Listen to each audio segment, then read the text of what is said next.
Hello, everybody. Welcome to Endless Multiverse episode 35 with Chainsaw and Andy.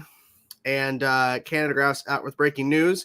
And this multiverse has been renewed for another episode. Just for another. No more. We're only doing one, and that's it. There's no more. Thank you everyone so much to coming to our series finale. It's gonna be very special. 35 great episodes. We're gonna have no guest stars, no cameos. Our VFX budget is gone, so deal with it. Deal with it. Oh my gosh! So it's been once again another crazy week. Mm-hmm. With a bunch of stuff we have to talk about. It's kind of crazy how things just continue to drop. Things continuously change. And we actually have, and I'm actually happy with it, we actually have something starting off the show that isn't DC or Marvel, which is interesting. Now, obviously, it does connect to DC in a sense, but it's been a crazy week. How was your week overall? I'm tired. I'm old. How was yours? I hear you. Yeah, it's been kind of hectic, especially with some copyright issues and trying to get stuff done. And yeah, it's just been a pain, but it's all fine. It is what it is. We have a lot of stuff to get to, guys, including The Witcher, Agatha Harkness, Penguin, Sandman, Wonder Man, Stargirl, CW. Oh my gosh, Titans, so much stuff. So Constantine, where are you at? So there's Constantine. There he is. Okay, ready? Constantine, take it away. Let's start the show. All right, then. On with the show. So first bit of news here comes from a little-known Netflix show called The Witcher, including this handsome devil here, Superman himself, Henry Cavill. And we learned, I believe it was last Saturday, the day after last week's episode of In This Multiverse, that he is exiting the role as Geralt after season 3. So we're getting him for one more season, but Liam Hemsworth is going to be replacing him in season 4. And Liam, of course, posted a thing as well on his social media accounts and saying he's so excited, blah, blah, blah. And then the speculation and the discussions about why is Henry Cavill leaving? The first response people went to was Superman. Don't think that's exactly what's happening. I think that for sure him returning as Superman is changing his schedule. However, information has been coming out even before him exiting the show that the writers or some of the writers in the writing room don't care about the source material. Henry has made it a point that he cares deeply about the source material. And he apparently had made, and then something came out, I think yesterday, that said that Henry was already voicing concerns when they were doing season 2, saying he didn't like the changes. Because I had heard from a lot of people, I was telling Andy this too this week when we were talking on the phone, I think it was Monday or something, but that I had heard from a lot of people that when they saw season 2 of The Witcher, comparing it to season 1, that it was a major departure in terms of the source material, the books and the games. So people are already upset for season 2. So we're getting him for one more season. I don't think the show is going to get past the 4th season. That's confirmed with Liam replacing Henry. I just don't think people who are tuning into The Witcher for Henry are going to stick around for season 4.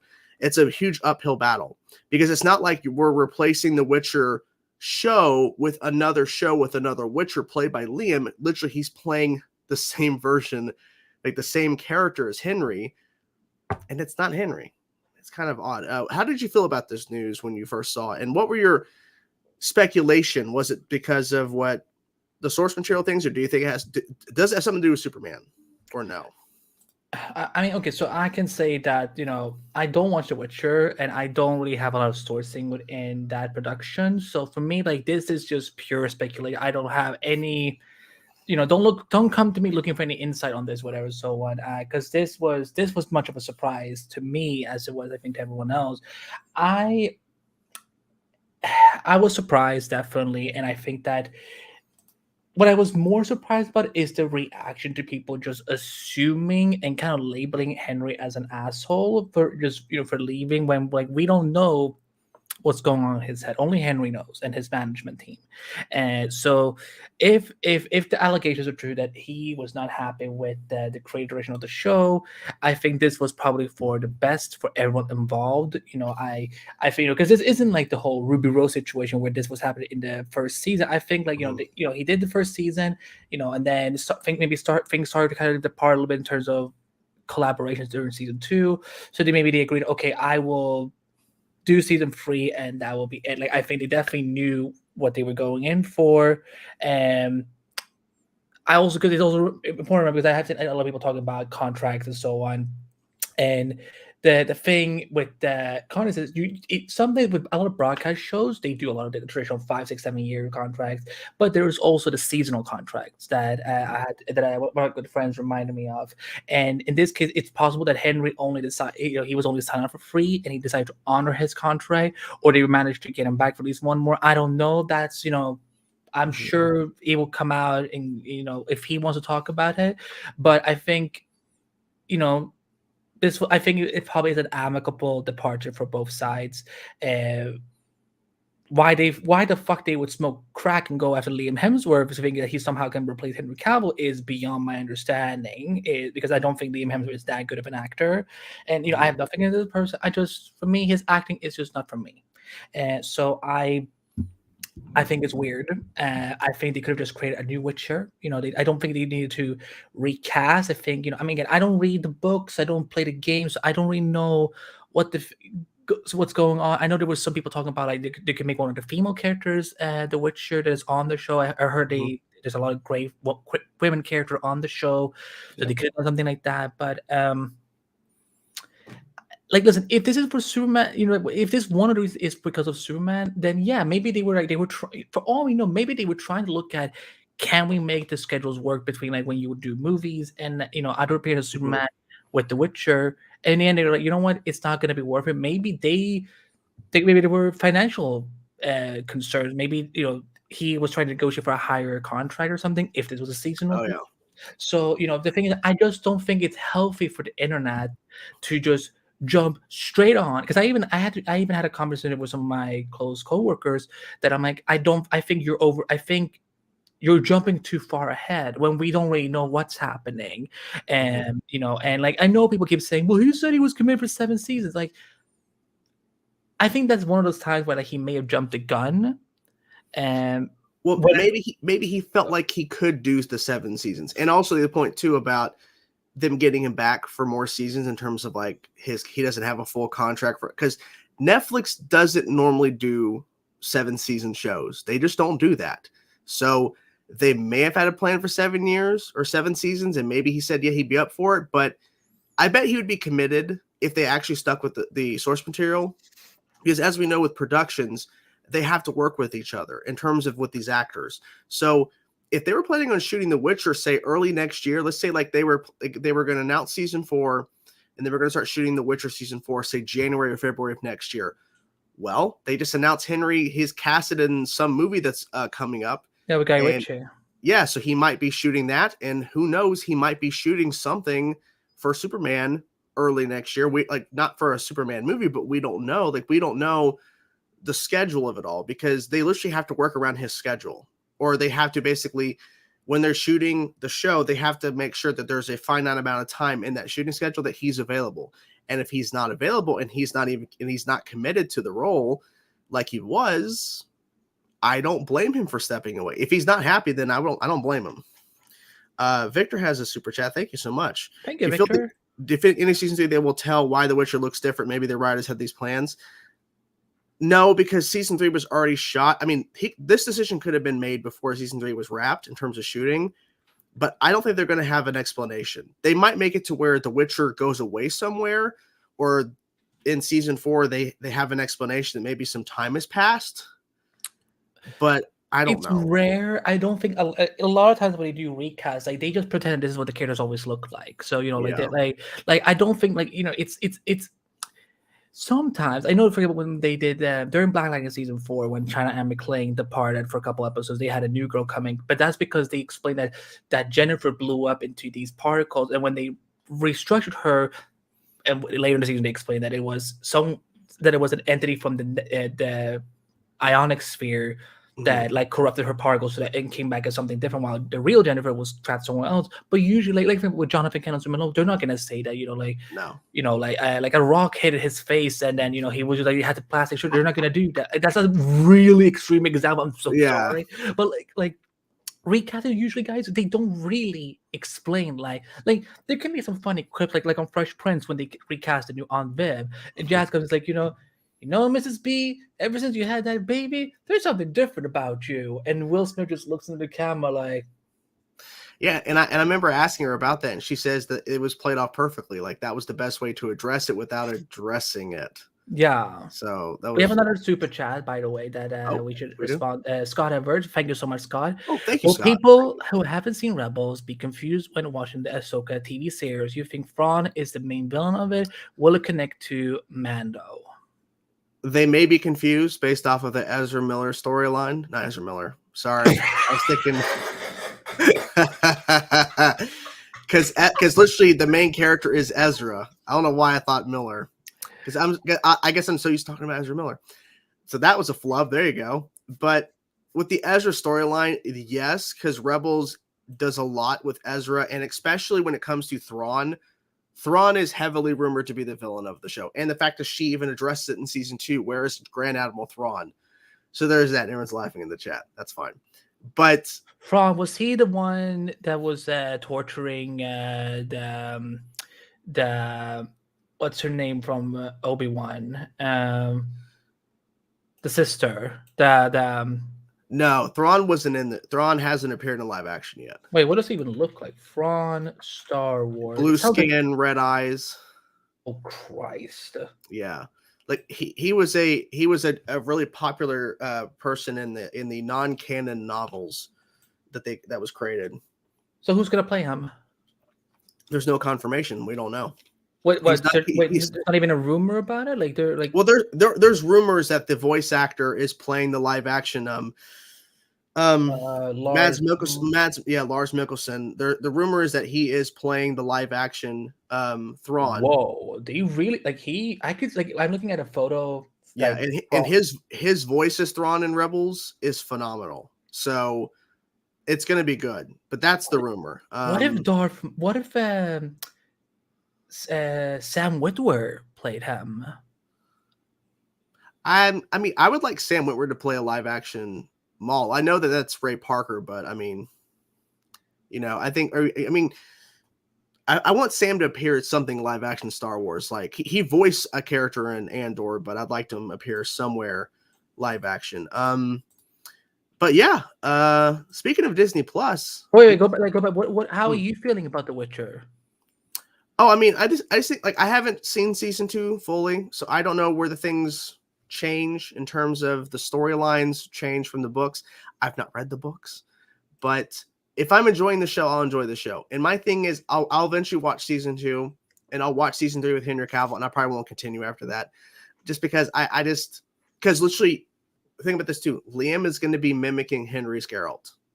That's what he's going to be doing, because Geralt is Geralt, if you know the character at all, Geralt is very, not one note, but his demeanor, his tone, he's a very simple character to play, but you have to play it without going overboard where it could be silly or comical in terms of you're trying to be too serious. Literally, Liam is going to be playing what Henry has already established in 3 seasons. And that's a major problem because he's not able to come in and play a new Witcher and do it his own way. He has to literally mimic what has already been established for 3 seasons. So it's not going to work, unfortunately. I just don't see them after season 4. It won't continue. I feel like it'll be done. And it's unfortunate because they literally could just have Henry's Geralt go away and then just not even a Witcher season 4, just do a spin-off show or just create a new Witcher show, because they're already doing that with Witcher Blood Origin. They're already doing a Origins like thousands of years or something before the events of The Witcher. They could just create another Witcher show, and then when Henry's available, bring Henry back if he wants to come back. Yeah, that was kind of what they did. I remember when Idris Elba was initially supposed to play Deadshot in the Suicide Squad, but then they decided to make him have him play another character so that if Will Smith's Deadshot ever wanted to come back, they could do it. Yeah, like I think it's a very weird direction. But again, because I don't know the Witcher mythology at all, I can't just say just create a new Witcher. But at the same time, it's like if you're already departing from the source material, then you could just go. I mean, if you've already broken the seal, you may as well just go for it, because I think that when you because again, like I said, I don't connect with Liam Hemsworth as an actor, but like. Because usually when you recast, you try to get someone that can definitely fill those shoes and even maybe do better. Liam is not that guy. Like it's like think about when Ruby Rose left, and I don't think much of Ruby Rose anymore. But like when they not only did they create a new character, but they brought an actress who could actually lead her own show, Angel Vija Leslie, who's absolutely phenomenal. And so I don't. This is why it's so weird to me. And I think the timing is also very unfortunate because he's been doing all these interviews and I think people have been asking him about The Witcher, and he because this broke, he was talking about it beforehand. So I think it's unfortunate for people who are upset about it, but I just don't demonize him so much. But we're gonna move now to Disney Plus content. So we have one of the Phase 5 shows that are coming up soon. They're going to start filming, and that is Agatha, Coven of Chaos, with the delightful Catherine Hahn as Agatha Harkness. And we had a shit ton of casting news this week, ladies and gentlemen. Let me just take down this banner for one quick second. We have for casting, we have Aubrey Plaza, Joe Locke, Maria Dizia, and Ali Hahn have been tagged as mystery characters for Agatha Coven of Chaos. And Locke's character is reportedly a gay teen with a dark sense of humor, while Plaza is said to be playing a villain. And Maria Dizia and Hahn's characters are being kept under wraps for the time being. Holy fuck, April from Parks and Recs, it is in the MCU. What the fuck? Jordan, what are your thoughts on, we have talked a little bit about it, but like what are your thoughts on this, especially with Joe and Aubrey's characters? I think it's interesting. There was a number of people online freaking out that when Joe was cast, they thought that Joe was playing a grown up, one of Wanda's kids grown up a little bit. Wiccan? Yes, I couldn't remember which one it was. It's been a day. But I don't think that's true. There's people that are saying now that they think he's playing Agatha's son. So we'll see what happens there. In regards to let me actually pull up the banner again. I forget her name. You just Aubrey Plaza. Yes. Yeah, there was a thing that going around saying that it's pretty much obvious that she's playing a villain. Just based on the casting. I don't know who she'd be playing, and I think too. Obviously, with a show, when you're based around a villain, you have to have an even more evil villain. I hope that, here's what I hope. I hope that they don't try to turn Agatha into a hero. I hope they make it to where Agatha is in, I guess, anti-hero, but more of like, we're just going to learn more about the character and she's still going to be in her evil ways, because I don't want them to, because I feel like they actually did a really good job of handling Agatha in WandaVision. I don't want them to ruin that by turning her into this hero. Like, of course, we have to have a conflict, but I don't want it to be to where the character is going to now be altered to the point where it's not even Agatha anymore. Almost like Loki. Well, I mean, look, I think Loki, they're not even really making him a hero in that either. He's more of like, he's just trying to save himself. It's not about really trying to be the hero. I just don't want it to get to the point where Agatha is seen as this good character. Literally, she killed a dog too in WandaVision, and she did all this manipulation and everything. So I just, I don't want that to be ruined. So you think that he might be playing Nicholas Scratch, because that's the son of Agatha Harkness. I believe so. Or all I know is that whoever he's playing, it's not Wiccan. I just don't think they're going to do that. No. Yeah, Sparky. Exactly, Sparky. Have a human spark. Is there any reason why you don't think he will be Wiccan? I just don't think they're going to bring her kids into this mix. Not Agatha's kids, obviously Wanda's kids. I just don't think they're going to do it. I feel like whenever they bring Wanda back and her kids, it's going to be in the Vision Quest show, which we know is in development. I feel like that is going to be the point. They're going to bring Wanda and her kids into the mix if they decide, because the kids don't exist on this earth. They don't exist on this, like, so. Well, I can get my fair now. I think he is playing Wiccan, and here's what I think they're doing. And I swear to God, if one of y'all go on Twitter and say that Andy said that as if I'm dropping a scoop, I will fucking stop saying these things. This is a theory. Mm-hmm. I think he is playing Wiccan. And I think when White Vision came back to life, I think that rewrote the future. And I think in the future now, Wiccan and the other son exists, and I think Wiccan's going to come from the future into the past, our present, and then I think he's slowly going to get set up for for Vision Quest. Why do I keep thinking the show is called White Vision? Vision Quest. Yeah, I think he's going to head over there, and because he kind of Joe Log, and I know he's on this big popular Netflix, but I haven't seen him in anything. But he kind of looks like one of the older kids. Like I could see him like as an old aged up version. So I do think he's Wiccan, and I think that would be kind of cool. As far as villains go, because I don't know, because I thought first when I remember I reported, I thought like maybe she's one of the Westview, what's it called, Westview? Westview, like reality. Maybe she's one of the neighbors. Maybe she's also another witch that was trapped in Westview that Wanda trapped her without knowing it. I think that could be interesting. I don't know much. Like I said, I don't know much about the Agatha mythology from the comics, but I think this could. Listen, Aubrey Plaza is fucking amazing. I love her. I know this is also her second Marvel TV show. She was also on Legion. Who'd she play? She played Lenny, someone. Oh, no idea. Yeah, I only watched the pilot. I will admit that. Triple X, is this a prequel or sequel? I think this is, well, I think it'll be both. So it, like the time, like so some of these characters are going to probably be appearing in the past before. So she was stuck on an island called Lian Yu. Yeah. but I like your point. Because we saw her origin essentially in WandaVision. They could establish Audrey as one of those witches in the past, and then we also have present stuff going on as well. So they could be doing that.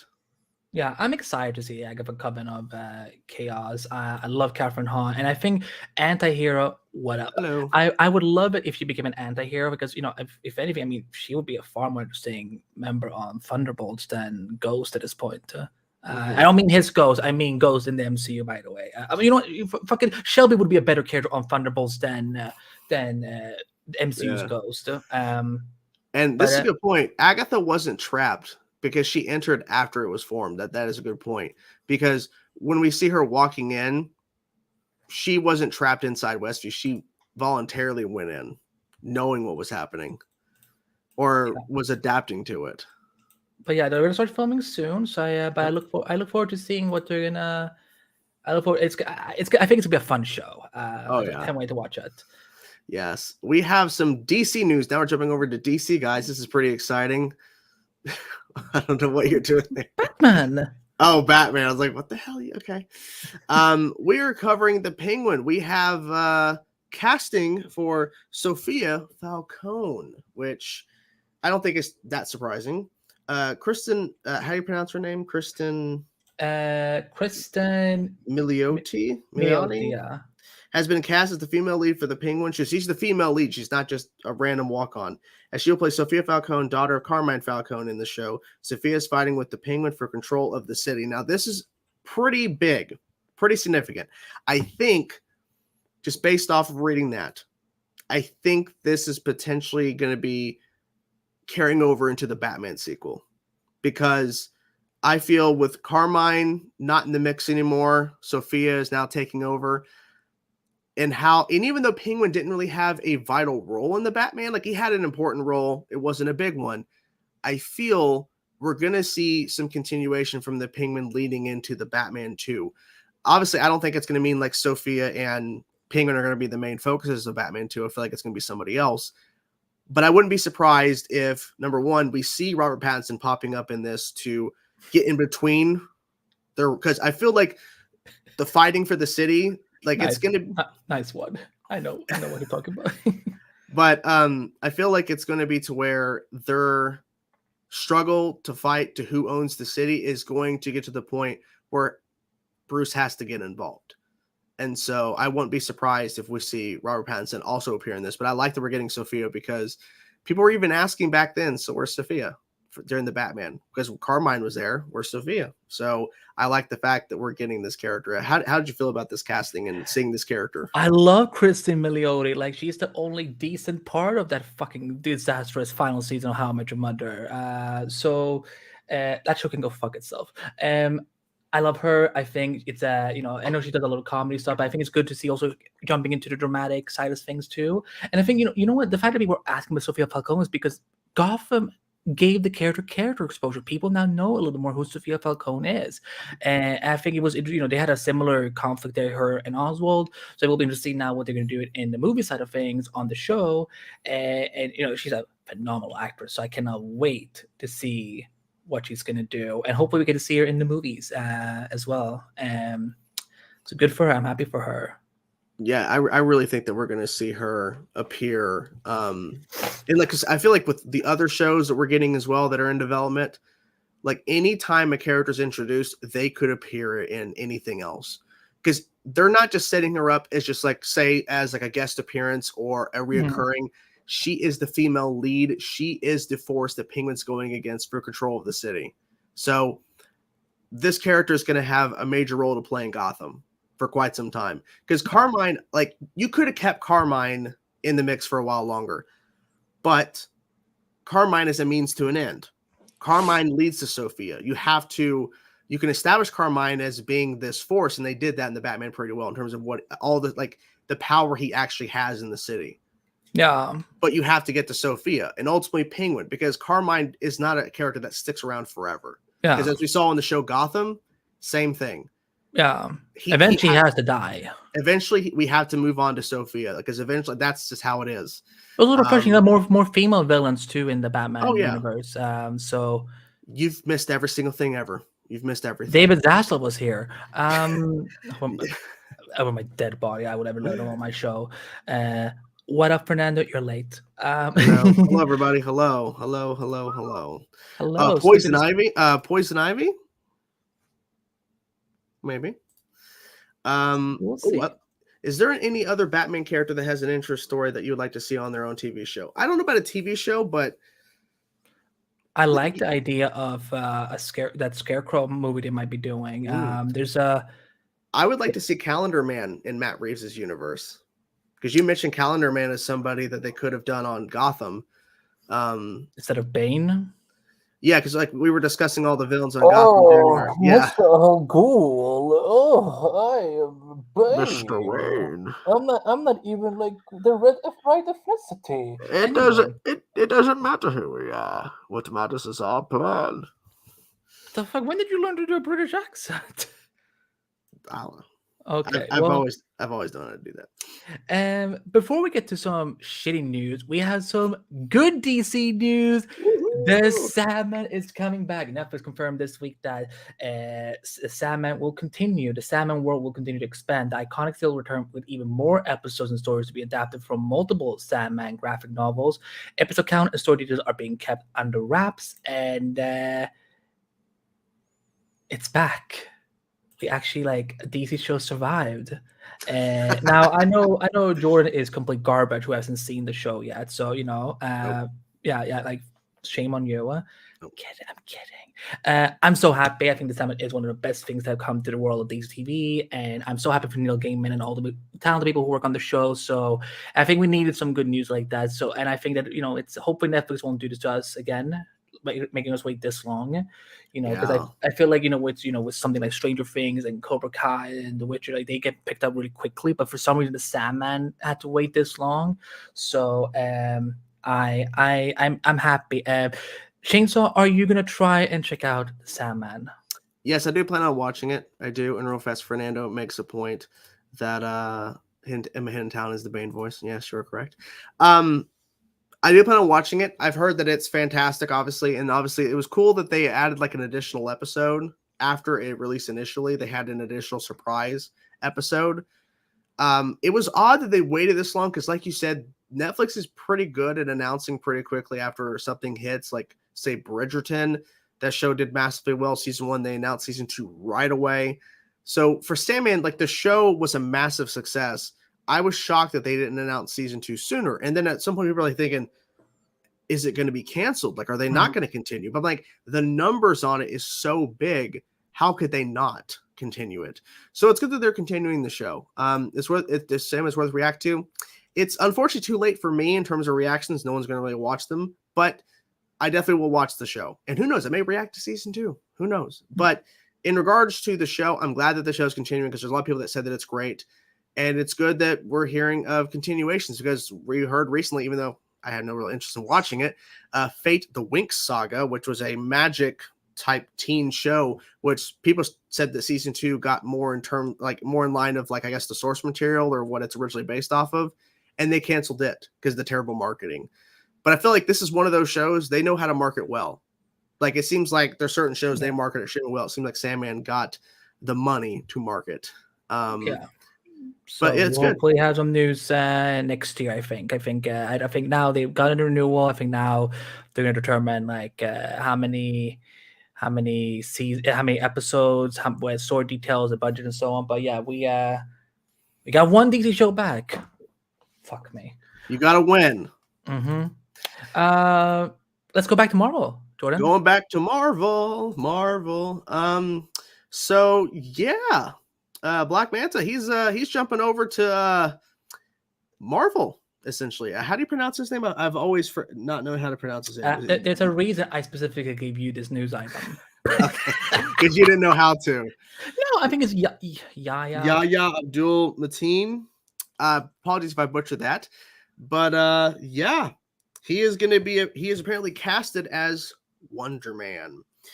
In the comic books, Williams is the son of a wealthy industrialist whose company, Williams Innovations, is run out of business due to competition with from Stark Industries. Of course it is.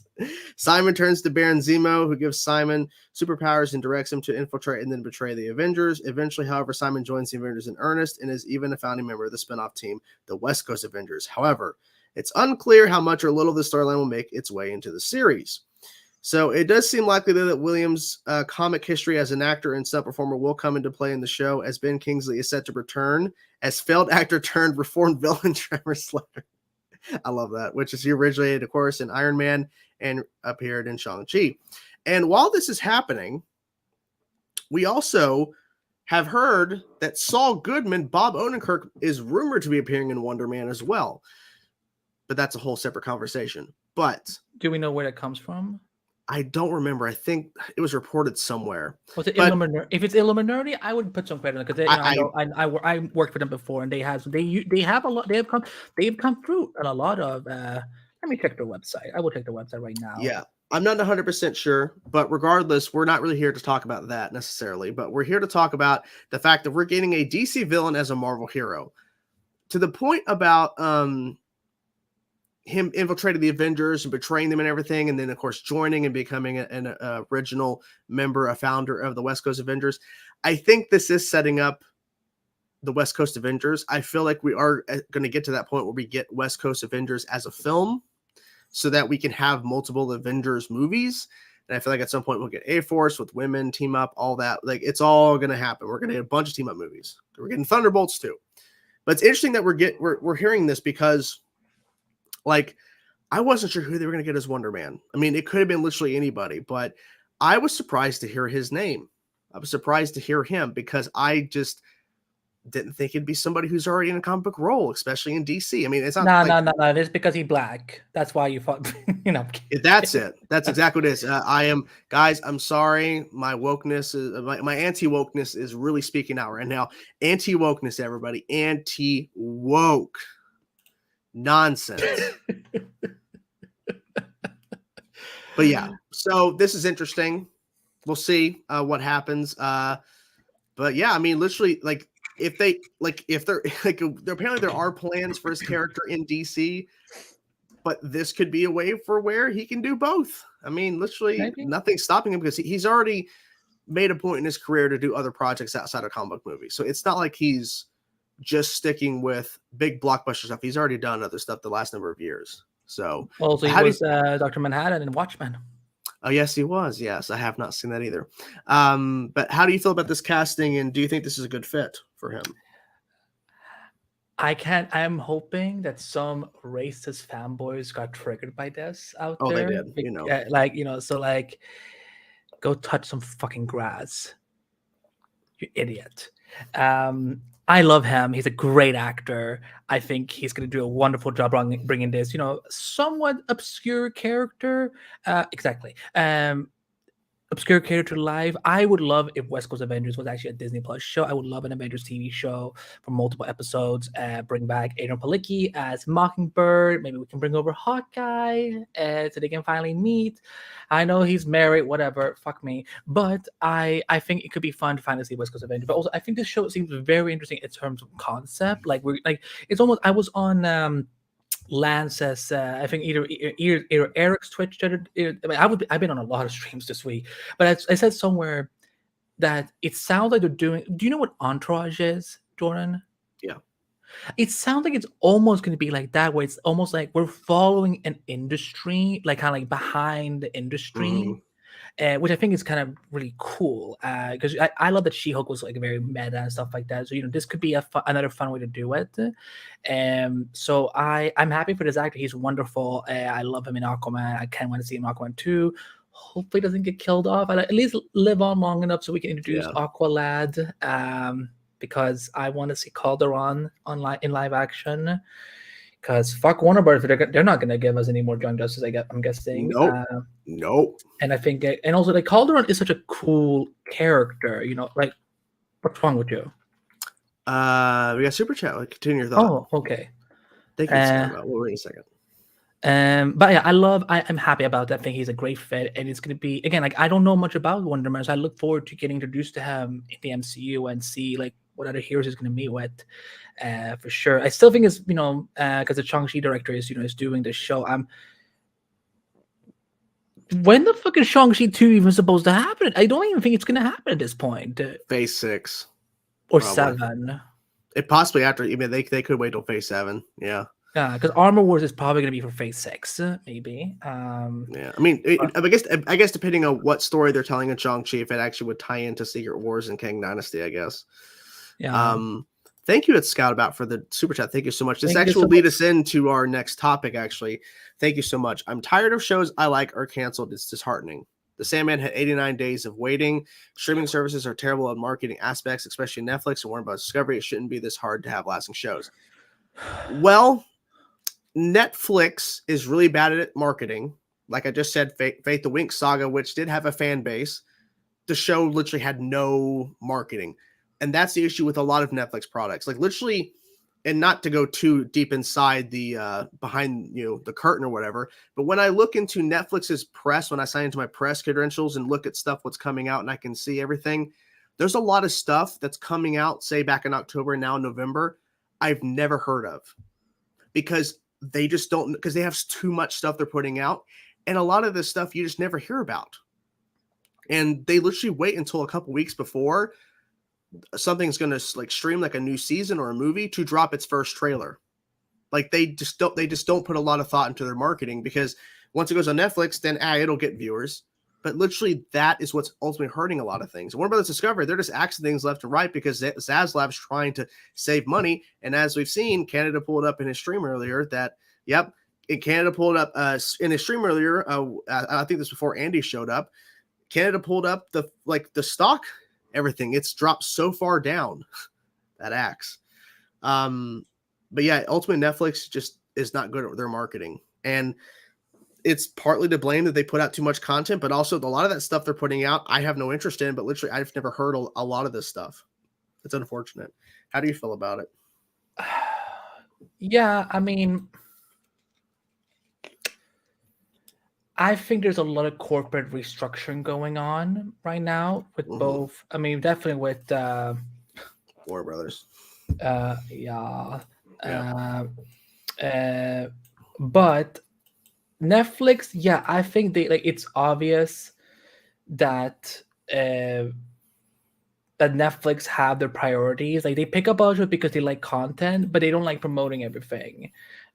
So it is, you know, Yeah. it's annoying and it's disappointing, but You just want to dive into the next topic and yeah, let's just get talk over about with. it. Let's do it. Okay, ladies and gentlemen, and if you can all stop DMing me about this because I'm tired about it. After a lot of speculations and death threats sent my way, Stargirl has been officially canceled by the CW. The series finale will air on Wednesday, December 7th, with 4 episodes left to air on the network.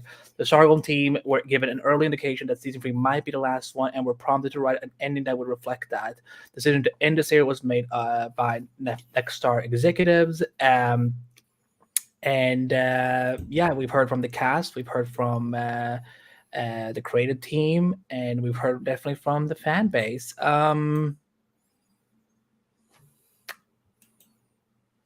are you feeling? I'm not surprised. I'm not surprised because Next Star is not going to be the CW that you know. Like the CW that we've known for all these years is done. It's done. So don't be surprised if you hear about a lot of other shows being axed, a lot of other shows, because literally the new is he the new president who did an interview? President of Entertainment, yeah. Yeah, because we also have to cover that topic as well. Made a point that the licensing is going to have to greatly change in regards to content because they're not going to pay as much because it's not profitable right now. Yeah, we'll get to that right after this. Yeah, so the whole Stargirl thing that unfortunately fell under that. I'm guaranteeing you that what they wanted CW to pay in regards to the licensing for Stargirl season 4, too much. And Next Star going in and buying the CW did not want it to be the way it is because the way the CW was structured all these years was good for some people, but not good for the network because they weren't profitable. They weren't making money. Now, some shows individually may have been making money, but is it really making money for the CW or for the people who actually owned it, Warner Brothers? So, yeah, it's unfortunate. It really is. And yeah. I'm pissed. This is one of the best TV shows that we ever had. That again did not get the same marketing as some other shows. They I love how they were unashamedly just pulling from comics, just fully embracing it. And the effects were phenomenal. I love the tight storyline with 13 episodes. I love these kind of subtitles summer school, frenemies, etc. Fuck the CW. I'm sick of them. I'm tired of them. I feel so bad for everyone involved. I hope these actors and the creative team moves on to bigger, better things. And I hope that, at least, because this is one of those shows that you could introduce to kids, as their first superhero entry and really enjoy. So why he didn't react to Stargirl season? Because he has 25 other different shows to react to. He's not he has a job and he has a wife. So, leave him the fuck alone. It's fine because I reacted to the first 2 seasons. Guys, it's just at the timing was just not good. Unfortunately, same thing with Andor. But then again, I wasn't really interested in Andor. Unfortunately, well, we're gonna. And the other part I was gonna break into is the mess that is a CW. So there were a lot of articles. So I've tried to compact that. And so first of all, this is the saddest part about it. Between 30 to 40 CW staffers, including longtime members of the network, were laid off this week as Brad Schwartz, the new president of entertainment, was named for the CW this week. And now this, we're getting to the part where I think many of you should be concerned about, and I'm not going to say too much about it, is when asked by the Hollywood Reporter if DCTV will have a future on the network, he said, I don't know yet. And the CW is also reportedly floating the idea of targeting a license fee for drama series of $1 million per episode going forward, which is being met with resistance within the network. It is not feasible to produce an hour-long series at license fee, taking on additional deficit under the current model of the CW getting first run, and the studio trying to find domestic off-network and international buyers, says Deadline. And Christ, this is bad. That was the same exact way you said that as Morbius. I know. Or I'm if you trying. and I'm Morbius. trying to create some continuity. That was good. And here's all I will. No, I can't even say that. You can't say that. No, You talk. I need to go to the bathroom anyway. Okay. Bye-bye. So he'll be back, guys. So I want to pull up the graphic actually real fast to talk about this real quick, just to get a better sense. One quick, I got to mute myself. I sneezed. That was a thing. So the thing about the second thing, the new president of entertainment, the CW, have said that he doesn't know yet if DC TV will have a future on the network. It won't. Okay? It's not. Look, Stargirl's done. Superman and Lois will not get a season 4. I'm telling you right now, because one major factor of that is the fact that the lot they built Smallville on, the Smallville sets, like the town, 3 years. 3 years. And that's it. I haven't heard a peep about an extension on that lot in regards to using that lot. So that the lot that they built for Smallville is a 3-year deal. I remember hearing about that back when they were shooting season 1. They had signed for 3 years, which meant they were expires guaranteed next month. Yeah, so literally there is no word of an extension. And I was talking to them about the second thing about he doesn't know yet about DC TV. I'm telling you guys, it's not. Andy can't say it, and I don't know for a fact because Andy hasn't told me. Because just in case you guys were unaware, Andy doesn't tell me a lot of shit that doesn't come out. Like, I don't know what the hell's going on because he keeps me in the dark because he hates me and I'm white and I'm anti-woke. I get it, but in regards to exactly, see, I'm anti-woke and I'm white and he hates whitey. So I wish I was doing the show with Shelby and then Lucy. She's whitey too. She's a better host than you are. You're a white straight male. That's exactly the issue. Exactly. He didn't even tell me his real name was Andrew. Exactly. He hates whitey. My name is your mother. Exactly. Andy's contract has expired. Yeah, because when he left. So no, I had to pee. Yes, I thought that was funny. He's like, your contract expired. So Superman and Lois not getting a season 4. It's not happening. The only saving grace is if they bring it to HBO or whatever the combined service is, but I doubt that's going to happen either. So DC TV, he says, I don't know yet. It's done. Okay, Stargirl's done. Superman and Lois is not going to get past season 3, and Gotham Knights is, especially with them saying we're not going to continue past 13 episodes, that's not getting a season 2. I'm surprised they're still shooting that thing. I'm surprised David Zaslav hasn't cut, I guess because the money's been already, it's already too far in at this point. They can't stop it. But literally, he's going to access season 2. Like, it's not going to happen, guys. The CW is not going to continue these shows. And I feel like the reason why he can't say anything is because other shows outside of DC is going to get Act 2. It's going to be a bloodbath. It's going to be man. Like, we already heard about all the cancellations of shit months ago before the buy of Nexstar. Now that Nexstar owns it, everything's going. There might be a even few staff things. members. A few things will remain, but that's it. Everything else is gone. The network is going to be completely different. And here's the thing. Once The Flash is over, once Superman and Lois season 3 is done, I'm telling you, no season 4. I'm done with the CW. Done. Because there's nothing else they're going to have that I'm going to even care about. Why? Because it's not the same anymore. It's not the same network. So be prepared to watch other content because it's going to be done. How do you feel about all this? I mean, what can you actually say without getting in trouble? Because you know.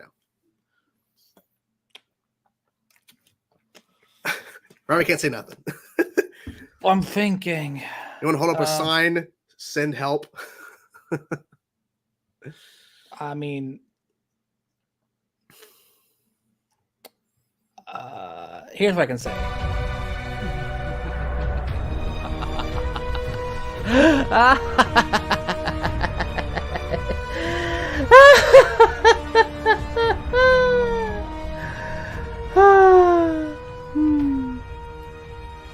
Well.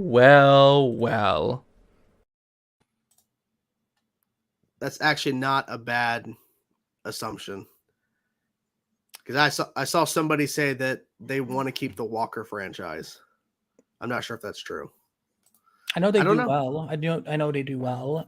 Yeah, so they might keep some stuff.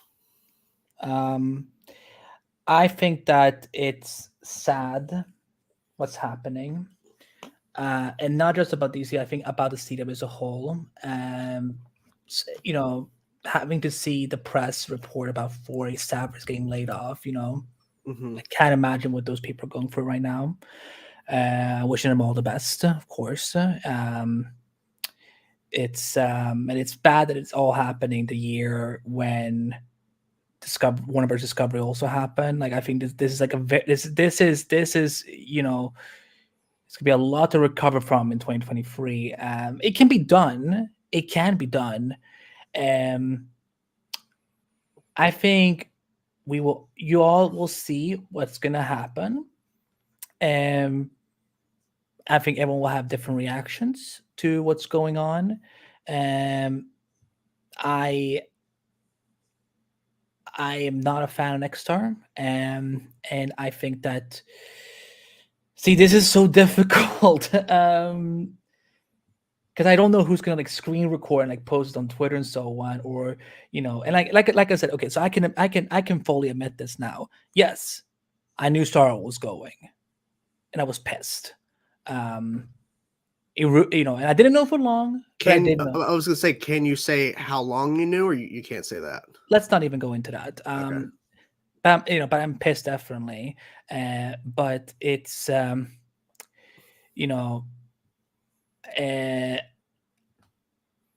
it's I grew up with the CW. Like I've been watching since 2006 when Smallville was on. I think many of us here grew up with the CW in a lot of ways. Sleep well canographs. Nope, I did not. I did not get Stargirl canceled. He made a call. Wait, hold on. I was like, oh my God, Zazzies. Okay, listen. This whole Stargirl show, we just cannot do it anymore. Because, I mean, Wongers needs his own show. We've been waiting forever. Yeah. And I just cannot deal with it. Like, so can we just take Stargirl out? Oh, thanks, Daddy Zazzy. Love you. Why is it so easy? I don't know how he pulled a recording of his actual conversation up like that, though. This is funny. But thank you, Aiden. But the Walking Dead, I mean, yeah, that thing's gonna last forever. So we can talk. We can comment a little bit about the whole like licensing fee and so on, because I talked a little about it on Canagraph's stream, which is up now on his channel. If you guys want to go watch it after this, is that $1 million? What a fucking joke! Seriously. And here's the thing: with major IPs like Superman, The Flash, in bad properties, like it is not easy to pay for those license fees, because DC, like the thing is, eventually some of those fees, they go up. Some that they stay on a certain level for a certain amount of years, but it's like, and also I think that with Henry Cavill coming back as Superman, I think that things are going to happen the way they are, but DC has definitely a future in live action. It's just going to be different from what we've have recently, and that's as far as I will say. But yeah, Nexstar, go suck my bloop. And I think Peacemaker is clearly safe because that's not CW.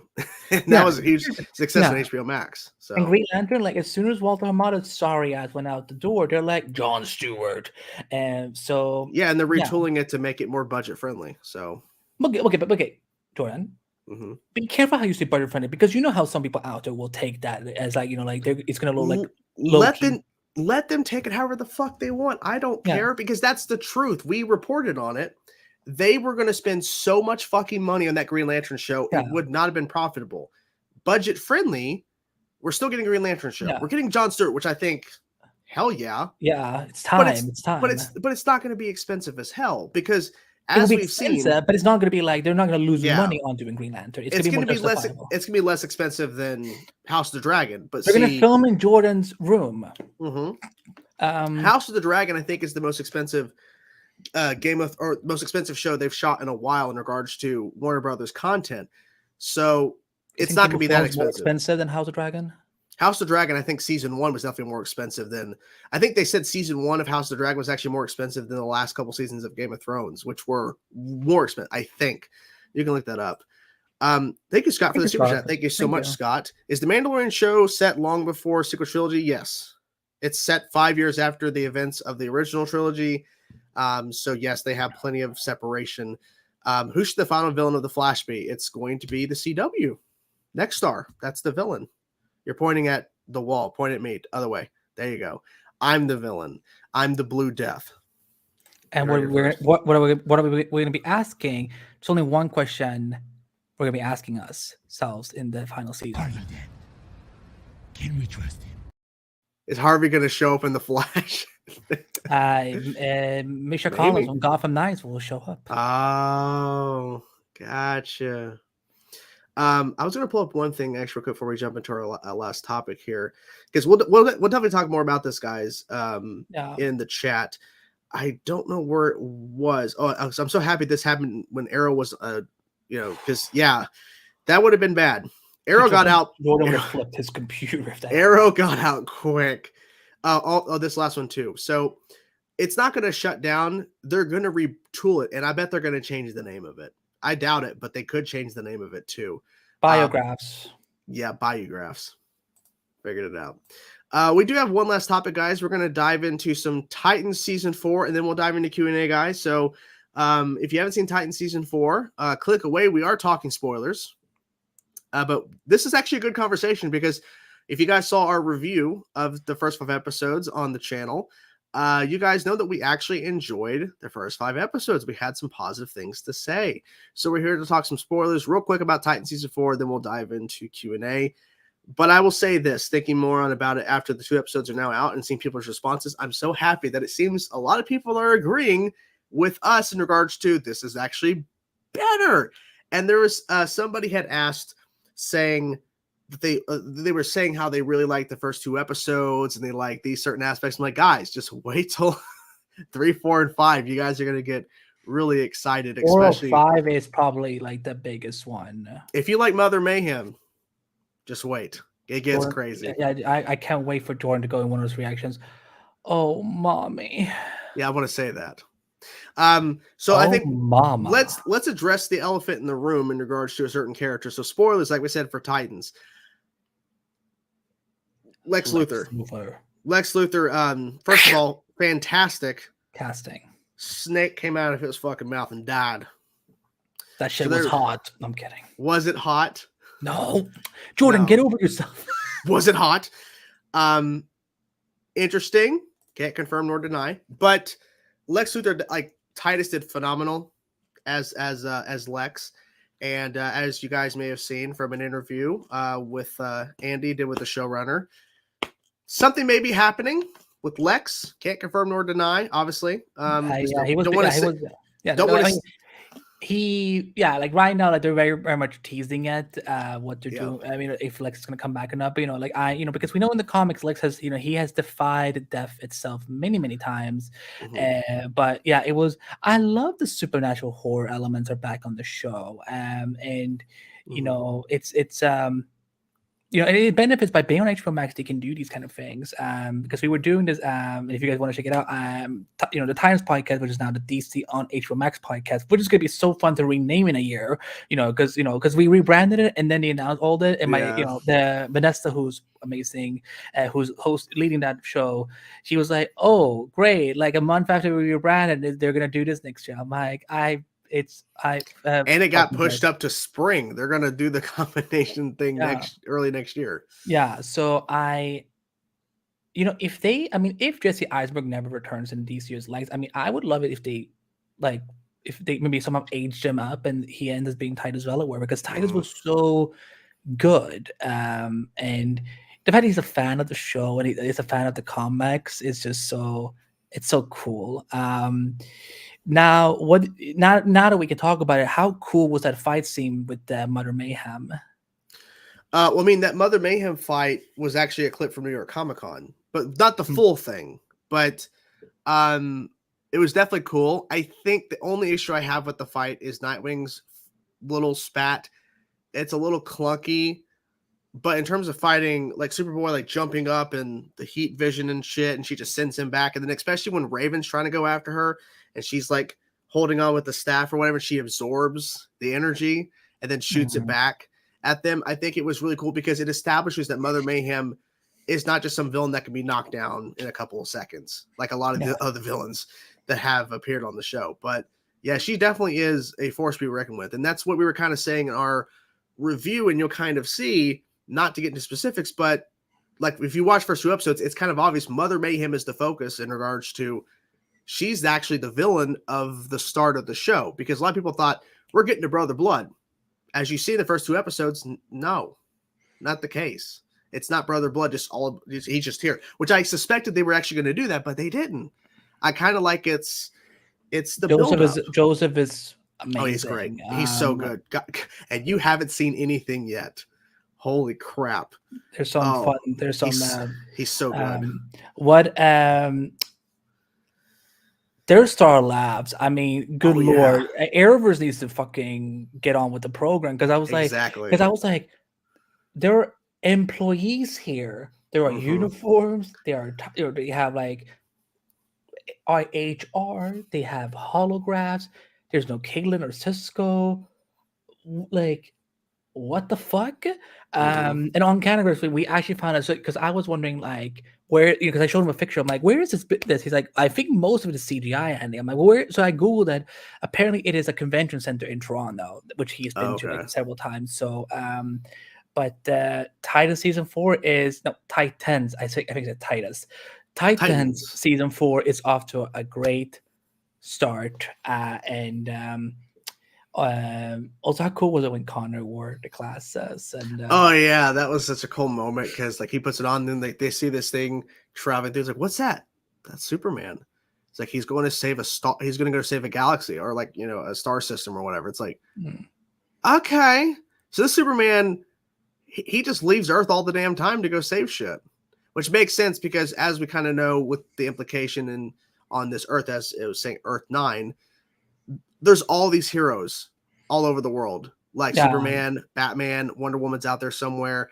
There's probably a Green Arrow. Have they said? Well, I know Roy Harper exists, but I don't know if Oliver. I would assume. I don't think they've not said Oliver, but you kind of, if we have Roy, Oliver's out there. And I mean, this could just be your agenda coming through. You Oliver woke warrior. I woke for Oliver, yes. But I mean, Wonder Woman definitely is out there, because they reference Donna has talked about her. I just go back to that conversation Donna had with Dick Grayson about Wonder Woman was like, she was created for a certain purpose and Batman was created for the darkness or something. Like, basically they're two separate heroes, but they're both fighting for the same goal, and it kind of goes to show how they both were raised differently. But yeah, I mean, so I mean, he can just leave at any point like that. But I mean, I feel like the first 2 episodes were fantastic compared to, of course, previous seasons. And they did a good job with actually balancing all the characters, because it didn't feel like, oh, okay, this episode's more focused on Raven. Oh, this episode's focused on Dick Grayson, which he gets a lot of focus all the time. But it actually felt like every character actually had a shining moment in each episode to further along their individual storylines, and of course the team itself and the show in general. And that moment where Titus is in there with that spaghetti meal in the distance, Starfire's beating the shit out of all those guys, slowly coming closer, and he just doesn't react at all. I love it so much. That was so funny, because it was like, he's just like, I mean, I want to finish this. Like, let her fight people. I don't care.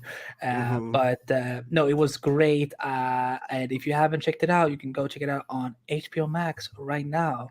But ladies and gentlemen, it is well beyond 10 o'clock. So it's time for Q&A. Q&A.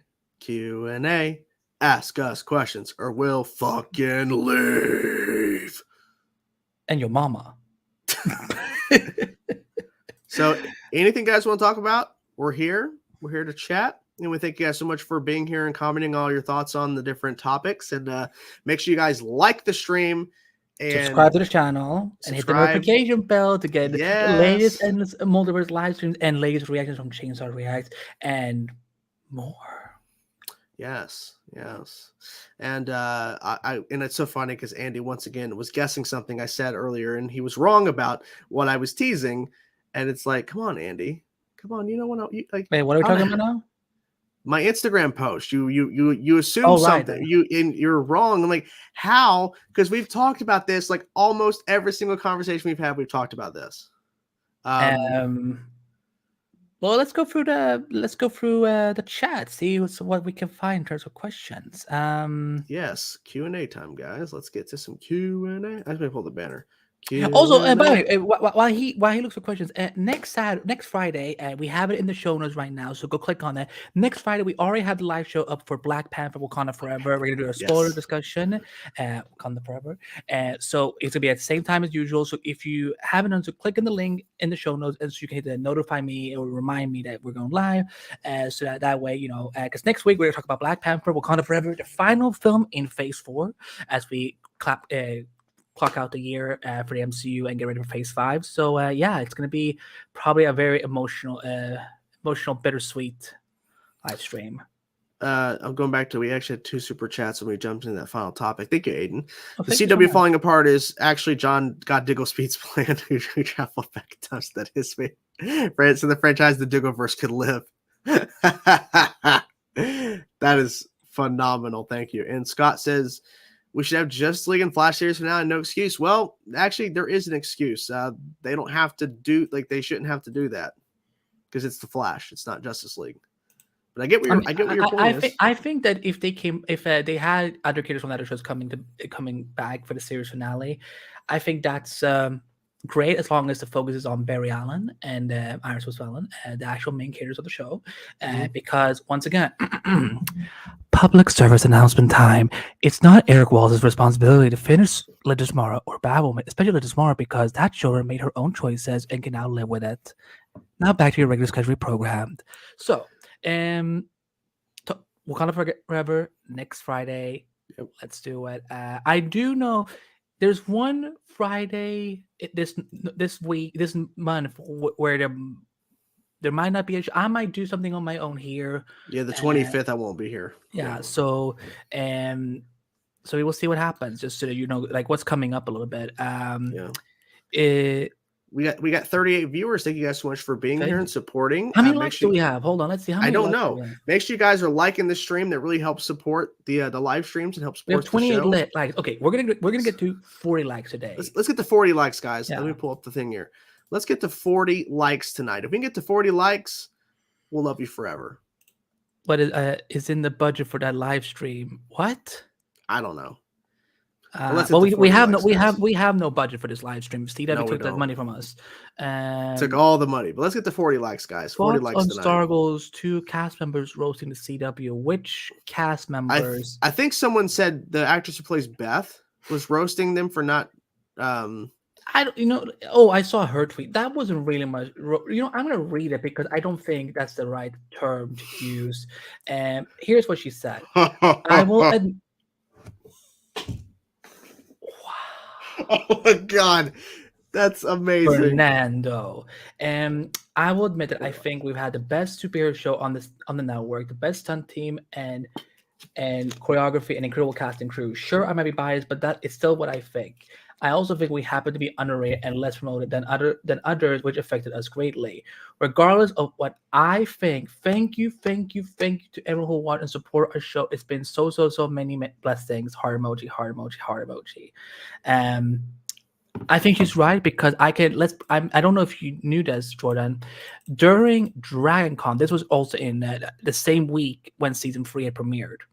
People at the Stargirl panel were asking when does season 3 premiere.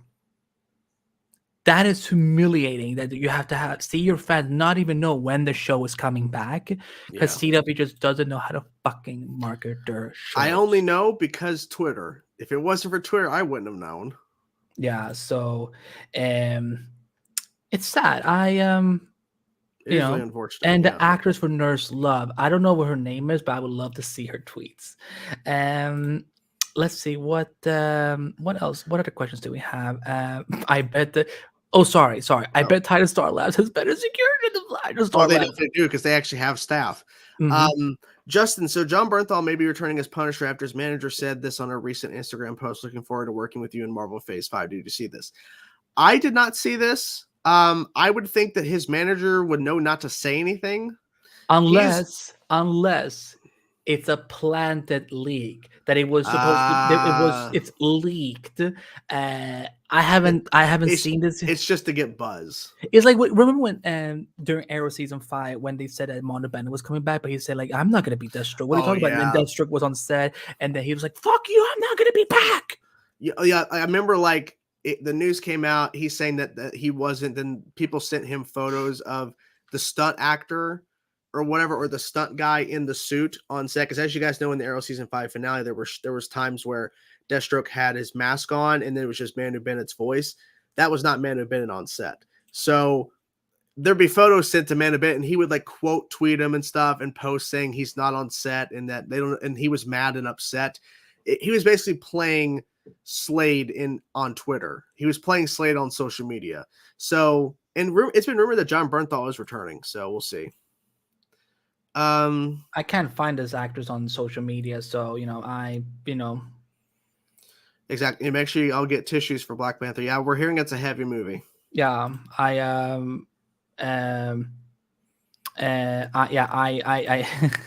I told my friend that I booked my tickets with like, listen, you need to prepare. I'm gonna be sobbing during this movie, so like, don't be, like, don't turn to me and go like, it's just a movie. He's like, no, I get it. Like, cry away. Yeah. Do you think the John Williams theme fits with Henry Cavill? Nope. He's a different Superman. Yeah, and I think it's time we move on. Like, listen, I love Christopher Reeve. Listen, I love Christopher Reeve Superman so much. I wrote high school essays about him, and I actually got good grades for it. But what I will say, listen. I don't get to brag about my grades that often, so like, yeah, fuck you all. I love Christopher Reeve Superman, but it's time we move on. Let the character, let the mythology evolve. There's so much more to Superman than, I think, like, listen, we also have to remember Christopher Reeve Superman was made during a time where that was all they kind of had with Superman in terms of mythology and comics. But Superman has not, like, there's so much more to his legacy. I don't think every actor, the reason I love Tom Welling's Superman, Brandon Routh's Kingdom Come Superman, because I hate Superman Returns with a passion. I love Tyler Heckler's Superman and Henry Superman is because they all did their own thing. Yeah. They don't just keep repeating themselves over and over and over again. That's why Superman Returns is such a. I feel so bad for Brendan Routh and Superman Returns for a lot of reasons, but one of the reasons is because like he had an impossible job. So, yes, Aiden, exactly what happened. I just called CW. I was like, oh my god, Zazzers! Listen, I just Zazzers. I'm funny sometimes. But other Aiden's thing that I had pulled up, I think Born Again is a good place for him to come back. It makes sense, especially Thunderbolts. That'd be good. I think Daredevil comes out first, so you could have him in Thunderbolts, but have him in Daredevil first. I think that'd be cool. That's fair. Yeah. Hit the like button, and Amanda Waller won't put you in her pots. Wow. Hit the like button, guys. Not Zatters. I wonder. No, Zazzy. Zazzers. That's what I said. Zazzers. I wonder what her show is going to be about. Like Amanda Waller's show. Secret Six would be kind of cool. Or wasn't that like a thing a couple years ago? There was the Scrubs creator was going to make. Who's now gone to create the wonderful Ted Lasso. He was going to develop. Secret Six for CBS, which I'm like, why the fuck would they do? Why would CBS do another comic book show when they just like, we don't like Supergirl, we're just gonna put it on the CW? Yeah. But I think Secret Six would be great for Manuel, especially because of what happened in End of Peacemaker. Or, Jordan, have you ever heard of Checkmate in the comics? Doesn't sound familiar. So okay, that's kind of one of the organization that she initially worked for in the comics. Like I think that's where the Argus push came from. Because like if you know, like Checkmate is never mentioned in Arrow because in New 52 they introduced Argus and that became like her big thing. I got so sick of Argus. Like when they even mentioned on title, I'm like, fuck my life if this keeps coming after me. And like, why the fuck would Roy work for the government anyway? That's dumbass. But I hope it's either Secret City or a Checkmate show. I think that would be, Secret City would be cool because then we could introduce some other characters that is kind of off the grid. This is how we could bring in Bane to the DCU. Even maybe we could start bringing in Vandal Savage. Because I know Vandal Savage's daughter, Scandal Savage, is part of that team. Also, I would love if Gail Simone got to be involved because she wrote Secret Six, and I think she should do something in decent live action. Is she not? I know she was tweeting about the Black Canary movie. I don't know if that's still continuing, but I know she was talking about that. I'm not sure if she has any involvement with that, but I think it would be cool. I mean, I'm sure they're going to pull maybe some inspiration from her books. But do we think Waller has the real Doomsday? No. Why would she have the real Doomsday? Yeah, I would think who has the real Doomsday is probably Darkseid. That's my guess. I don't know. Remember in which movie was it? There was a DC anime movie where an army of Doomsday clones came. Which one was it? Like, it was the one that is set like in the Superman and the Public Enemies universe. That had what the fuck was it called? I forget. Was it Superman Batman Apocalypse? I think there's also Public Enemies. I mean, oh my god, the animation of the movie is like, I wish they had released it in theaters. Superman Batman Apocalypse. There we go. Yeah, they had like a Doomsday army. I mean, we talked about this earlier, Tyler, on the show. You can go back and listen, but it's not looking good. King Shark show. Fernando's always pushing that King Shark. HBO show for me. So. Triple X. So why not just reboot? So here's the thing. Because that movie sucked. Well, here's the thing. Why not just reboot the whole thing? Like, are you asking like why doesn't DC just reboot everything? It's too much work. Like, Aquaman works. Henry Cavill proved that his Superman works when everybody was talking about his cameo in Black Adam. Wonder Woman Ultimate works, even though Wonder Woman 84 wasn't received well. It's like her version of the character still works with audiences. Rebooting and getting a new Batman, because of course we have Robert Pattinson, that's a separate thing. Ben Affleck was working mostly for people. Like, going through and just casting everybody again, it would just be too much work. And the thing is, okay, like, can I go on a rant for a moment, Jordan? No. Is it okay? Oh. You white silencer. Yes, that's me. I will hold up a sign that says no talking. Okay, it's time to get real with everyone. Okay. You all need to stop making the DCU look like it's like this like shambling piece of art. They've had a few struggling movies, but in general, the DCU is working pretty well. Not everything needs to be on the fucking MCU level. The MCU may have come before the DCU, but they're not a standard for superhero movies. Okay? I think, no. Do I look like Team Flash to you? Stop it. I will say that. Listen, I'm the host of the Flash, but I say it with love. What I'm saying, though, is that Batman vs. Superman, Man of Steel, Wonder Woman, Shazam, Black Adam, Birds of Prey, the first Suicide Squad movie, are all pretty great films. Some are better than others. Wonder Woman 1984 did not do so well. The Suicide Squad is a racist, offensive movie. What else was called? Aquaman has done great. Why do people think that the DCU are somehow like, it's like this like limping, franchise? It's not. Like, listen, all they need to redo is just retcon the Justice League. If they wanted to make the Snyderverse canon, but we know the Snyder Cut take place on its own Earth, which is fine. I think most of the DCU works, but I think because Hollywood has seen the MCU be successful, and listen, Jordan, hold on. I'm doing this for your own protection. Hold on, for my own protection. For your own protection. Andrew Bagged of Soul, Mind, and Spirit, am not saying that Disney is paying the critics or press or that everyone is a Disney chill or MCU chill. That is not what I'm saying at all. I can be a Snyderverse fan, but also accept that some of these things that critics don't like, they don't like, but it's not because they're being paid off. So if that's what you think, if that's a comment you leave in the comments below, suck my ass, because that's what I'm not saying at all. All I'm saying is that because the MCU was the first and successful superhero franchise, that's why everyone thinks it has to be every franchise, like even the Sony Spider-Man universe, has to be the way the MCU is done. Okay? That is so wrong. Let DC be DC. Let Marvel be Marvel. Let them have their own two fucking identities. Get your heads out of your own assets and get over yourselves. Because the thing is, it's been so devastating. I'm so sorry, Jordan, but it's devastating to have to see people talking about the DCU as if it's like been struggling. And, like, yes, they've had a lot of creative change behind the scenes. I can fucking acknowledge it. I even know it because I know stuff about some of these things that you guys don't know. And that's not a flag. I'm just saying that's the truth. But it's not so problematic that we somehow need to reboot everything, throw away all these great stories that we've seen so far that have worked, all of these great actors that have worked, just so that we need a reboot just for the sake of reboot. Get over yourselves. It's not that big of a mess. Yes, what David Zaslav has been doing these last couple of months, it's bad. But I do think he is trying to steer things in the right direction, because the thing is, when you do a merger, when you do an acquisition, yes, there's a shit ton of financial mess they have to fix then. It sucks for creators. I understand. Listen, I'm pissed about Batgirl too.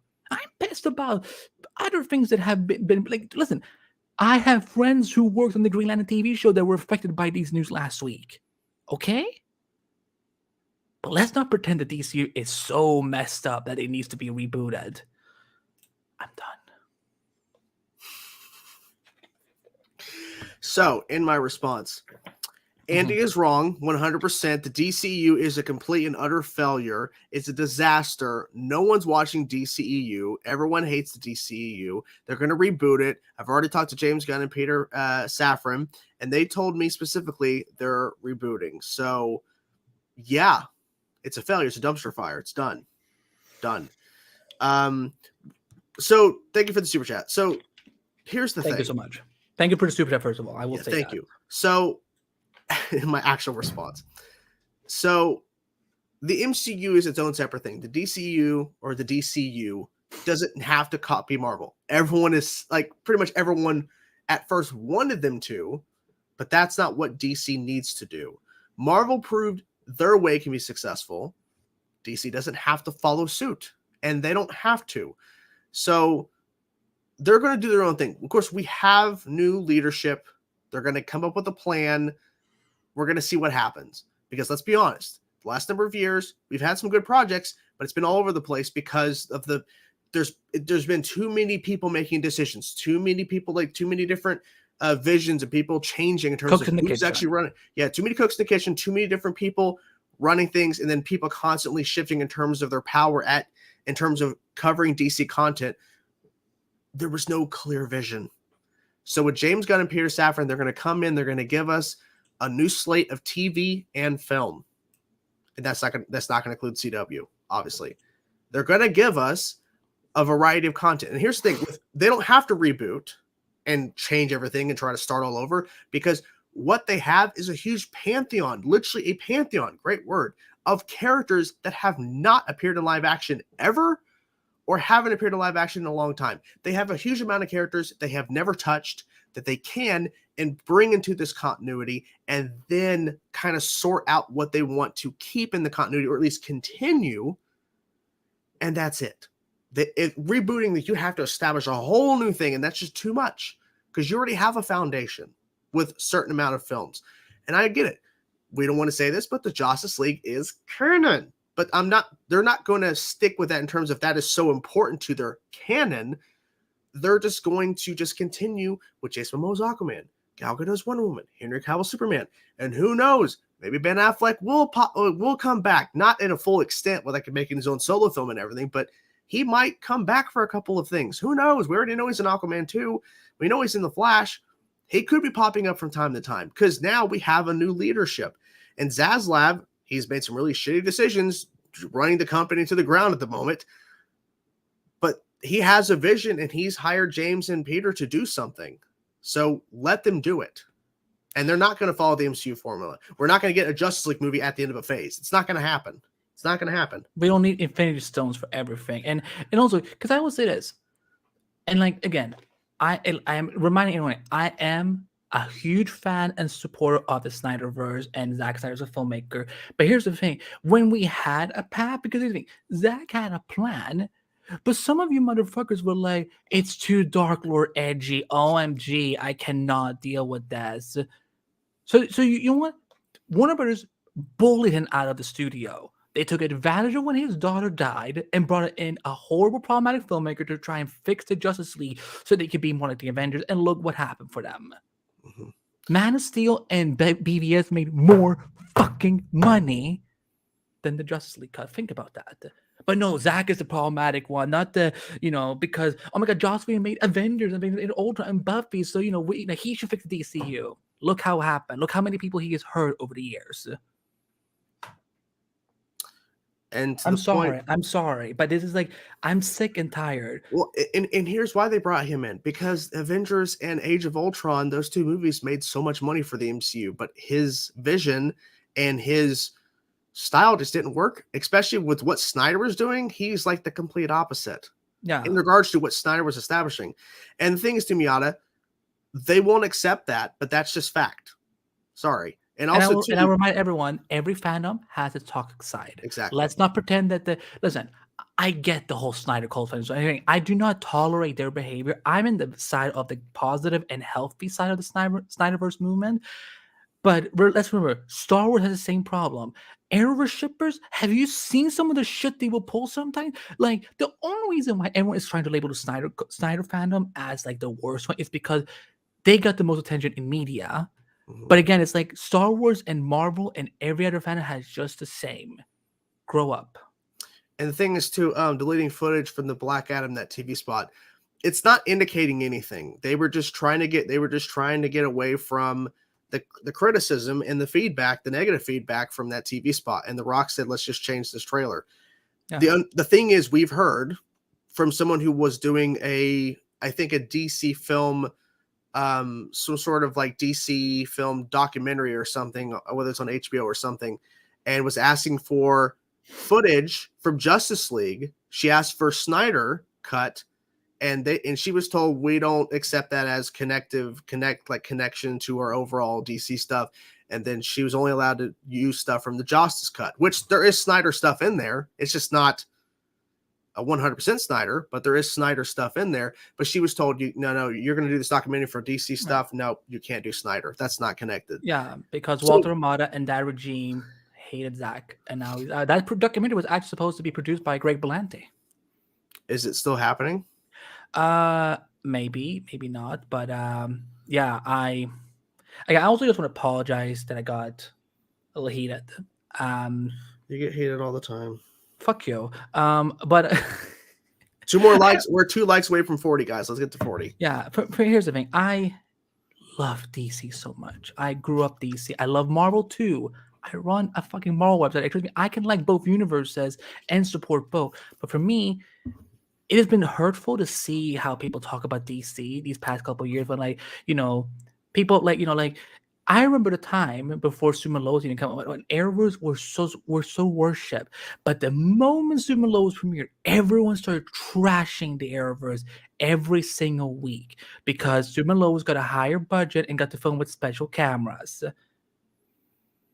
But again, it's like, it sucks to have to see DC always be slammed. Like, they don't always do great decisions. I totally get it. But it's like, there's such a double standard in the superhero genre in Hollywood, and I'm tired of it. Like, Superman 1978, Batman 84 was what helped define the superhero genre so much. But everyone just likes Kevin fucking Feige, Kev. He consistently bring up Superman the movie as one of the films that influenced everything in the MCU. But instead, everyone is like, I think everything should be like the MCU. Why doesn't the Sony universe have Infinity Stone? Why don't they have a big plan? You know what? Here's what I look at when it comes to the DCU. Introduce all these characters. You can say it in the same world, but not everything has, like, we don't have to have 700 Easter eggs and references every single fucking movie to remind everyone that it's in the same universe. Like, I hope that Blue Beetle is kind of chill on that front. Let Blue Beetle be a story about a Latino American superhero getting his time on the spotlight, especially played by this amazing actor who's been kicking ass on Cobra Kai for all these seasons and is so excited to get to be the. He will be the first Latino superhero to get his own superhero movie. Where the fuck is, you know what? For all you MCU chills out there, where the fuck is the first Latino superhero movie from Marvel, huh? That's right. See through you. I love you, Jordan. So Charlie has a good question, and I'm curious to know what you all think about this. Also, I think, are we at 40 likes now? Maybe not, but anyways. Very nice. Okay. One more like, guys. Let's get to 40. This is controversial. I'm not really. It's all about, are you going to go see a movie or not? Will you and Andy still go see The Flash despite Ezra Miller? I'm honestly conflicted. I think it's a good question to ask. I think I'll go see the movie because a lot of people who haven't been in the headlines work really hard on this movie. Mm-hmm. I mean, we're getting a new Supergirl. We're getting Michael Keaton's Batman coming back. Ben Affleck is in the movie as well. We're hearing other rumors of people. Who knows how crazy and bonkers the movie gets. But ultimately, yeah, because I think ultimately at the end of the day, it's a Flash movie, despite Ezra Miller, because what we're seeing on screen is Ezra, but he's playing Barry Allen, and we're supporting. They are playing Barry Allen. It's okay. It's okay. Go on. Guys, anti-woke, okay, remember? Yeah. So, but when you buy that movie ticket, you're not just supporting what Ezra has done. You're supporting, like Andy was saying, you're supporting everybody who worked on that movie in front of the camera, behind the camera, in pre-production, production, post-production, every single person that had a part in making that film, regardless of Ezra's legal issues. You're supporting the overall production. It'd be different if Ezra did every single thing on The Flash, which is impossible. Then that's a different question. But there's no way Ezra can make a Flash movie all by themselves. Just wouldn't happen. So you're supporting everybody that worked on the movie. No. So yes, and it would be stupid for me, I can only speak for myself, it'd be stupid for me to not go see the movie because there's so many things I want to see. New Supergirl, Ben's Batman again, Michael Keaton's Batman, whoever else is going to pop up, and we get to see Barry Allen. The only time we'll see this Barry Allen again. But hey, this movie has been we've been waiting for this movie for pretty much getting close to a decade at this point. It's crazy. So It was supposed to come out today. Really, today? Mm-hmm. And for me, I've been doing the Flash podcast. Next year will be my 10th year doing the Flash podcast.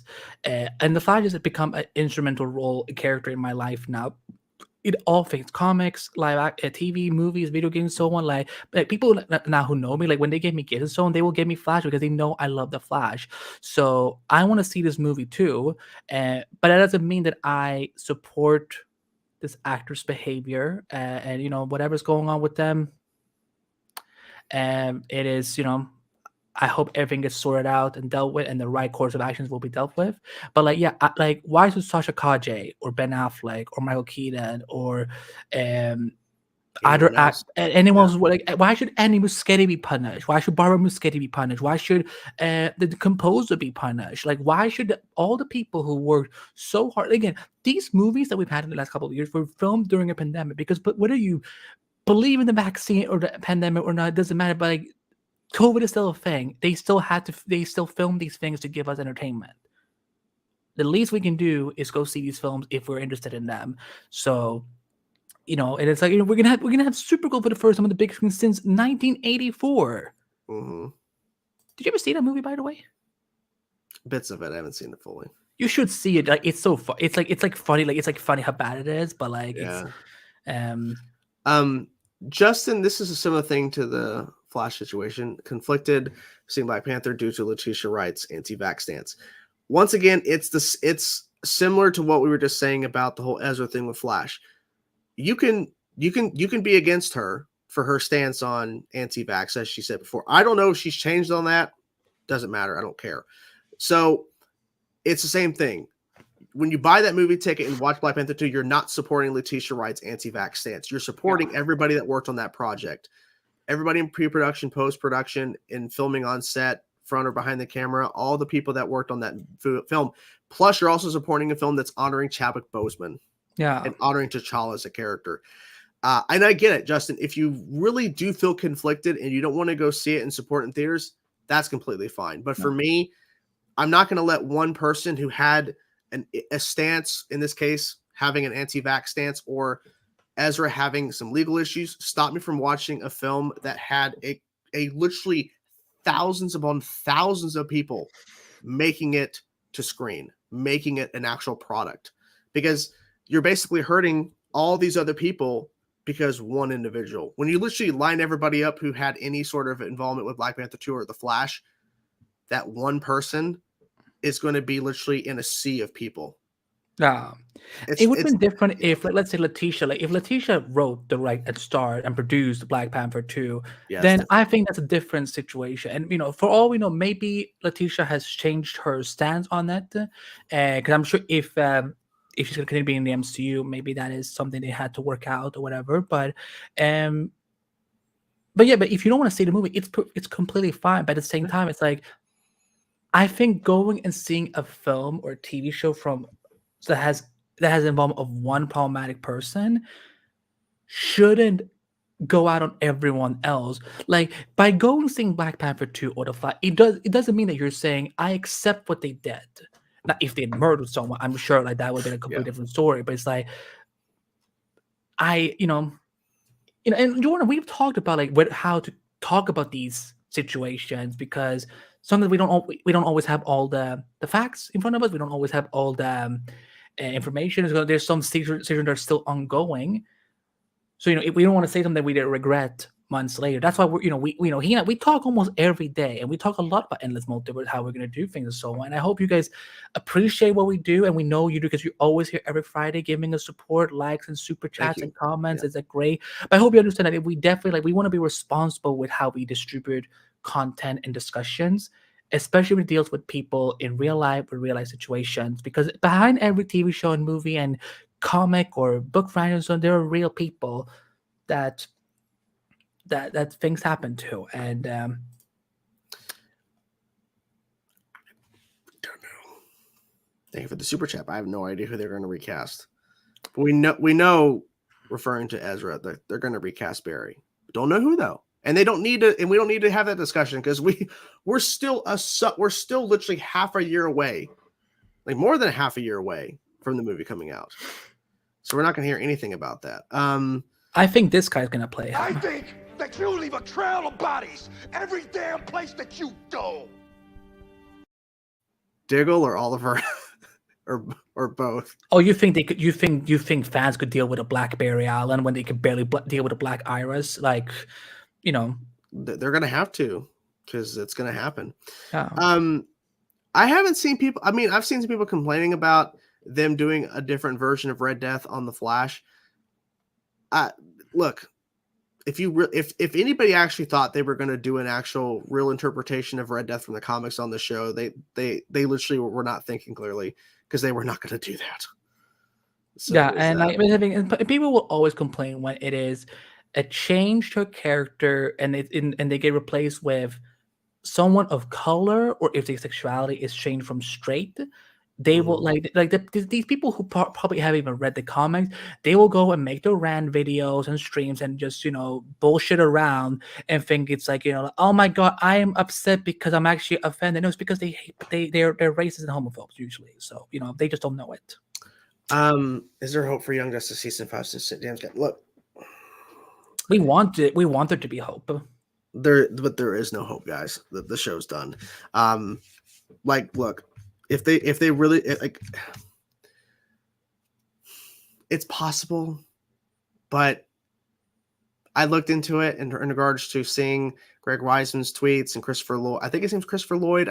He's an artist who worked on the Young Justice comics that are tie-ins to season 4. Yeah, it's not looking like it, guys. It looks like these comics that have been coming out for a bit is it. I don't know. And there's always a chance that because he said, No. "Hey, Stranger Things has happened. Stranger Things, the show has happened." But Oh my god, fuck you! That's not what I meant. I know, but he was saying, not Greg Weisman, but the comic artist, he was saying, if you watch the show and there's an interest in it, if you get the comics, there'll be more. But it's been a long time, and look, we've heard Zaslav doesn't want to focus on animation right now. That's not the focus. So I think that's a little extreme. I think it's more like animation. I mean, because the animation is falling into James Gunn and Peter Safran's DC Studios' responsibility. So maybe they're not. I'm sure James and Peter are probably evaluating a lot. Like they're probably going through a lot of these projects, looking at maybe they will be like, you know what? Let's at least. Can we maybe do like at least like a Young Justice animated movie or like a 10-episode final season or something? Yeah. I'm sure they will probably try if possible.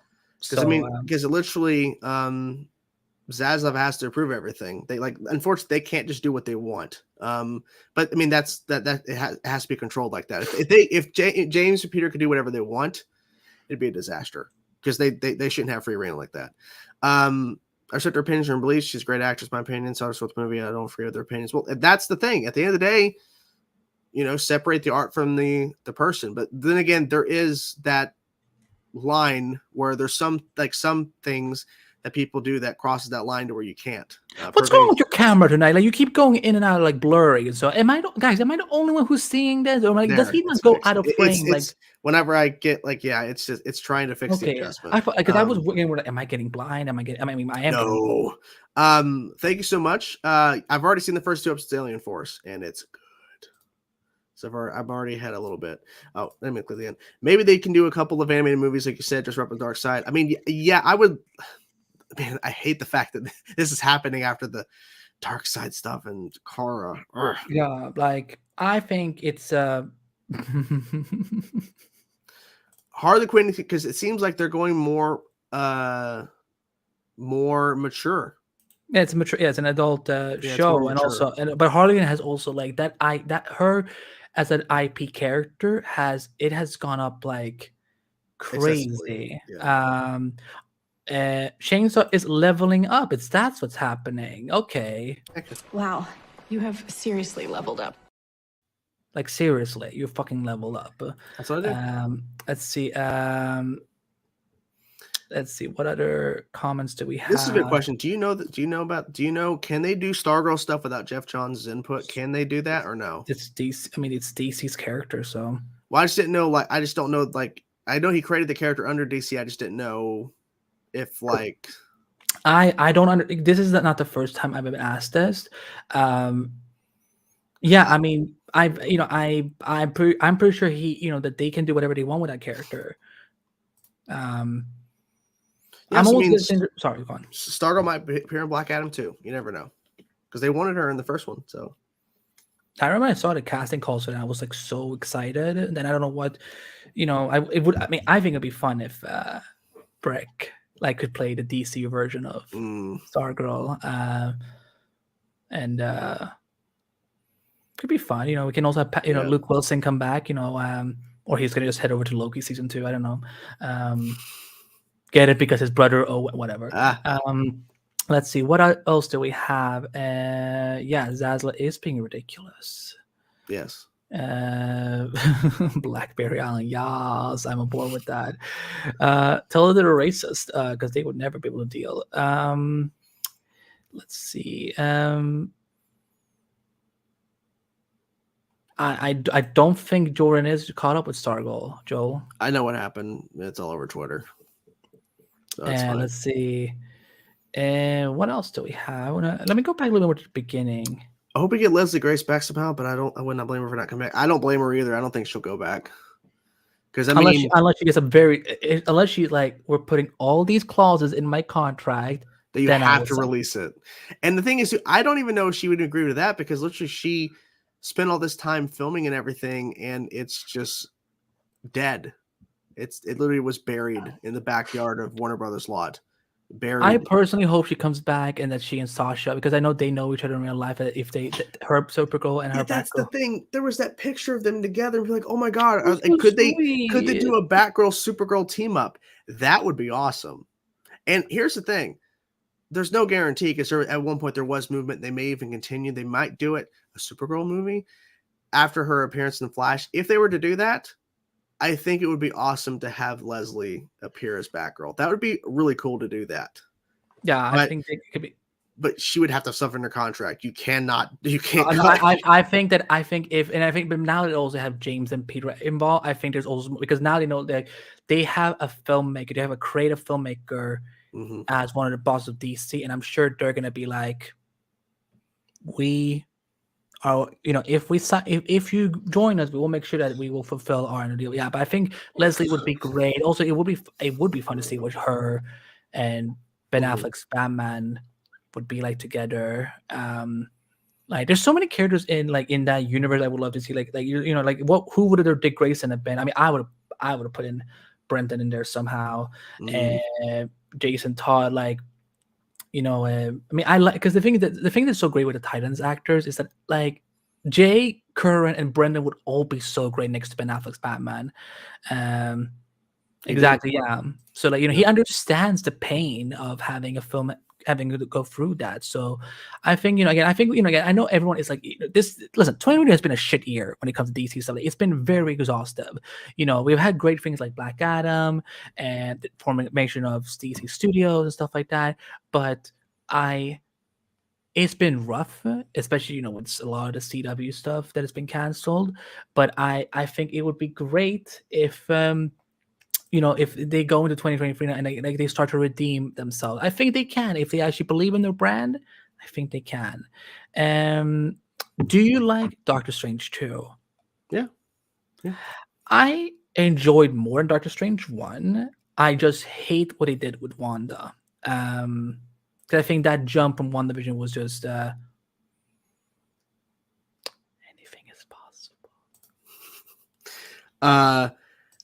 2024 is going to be the rise. I mean, I think 2023 might be a good year for DC in regards to We have 4 films. movies, and I can't wait to discuss all of them here in this Yeah. multiverse. Yep. It's gonna be weird having something like in March to talk about. It's not going to be hard to tell now. It's all going to be under the same umbrella. Yeah. So no more confusion. Let's see what. I hope Black Canary goes forward. Me too. I also want to meet Oliver. It's time to meet Oliver and give me Charlie Hunnam as Green Arrow. He would be perfect, but he's too white. So, I'm so sorry. You know what this? Okay, let me put it. You know what I want with this? Here's what I want. I would rather we see Michael Keaton back as Batman through like Batman Beyond, like something on Earth 89 where like Terry gets introduced. I think that could be a lot of fun. Oh yeah. Because like I don't know if I need him to be Batman on a full-time basis again. I think it's cool what they're doing in the Flash with him. But I think that like it would be really nice to see what he can do as like an old man Bruce training Terry. Maybe they can do the whole that he is his son and then Manowala did some weird shit. That was as a kid that was such a mind fuck to see. I'm like, wait, they did what? Yeah. I'm like, what the fuck, man? That's so creepy. For the final season of The Flash, do you think we will see Caitlin go full evil to get revenge on Barry for what happened at the end of last season? Barry didn't do anything at the end of last season. What? He destroyed the lab or whatever, but I don't know.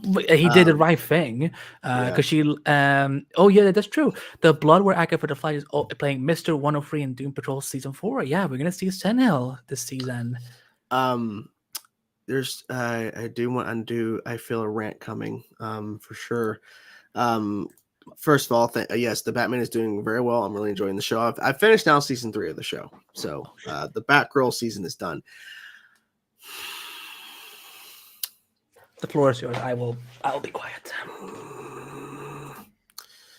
Okay, let's address this. So I've heard him speak on this a couple of times.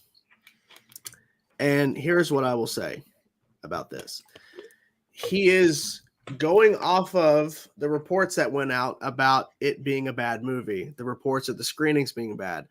Well, here's a fun little fact, ladies and gentlemen. Batgirl, in terms of its screen test, was doing the same as Shazam Fury of the Gods before they were allowed to go back and do fixes and reshoots.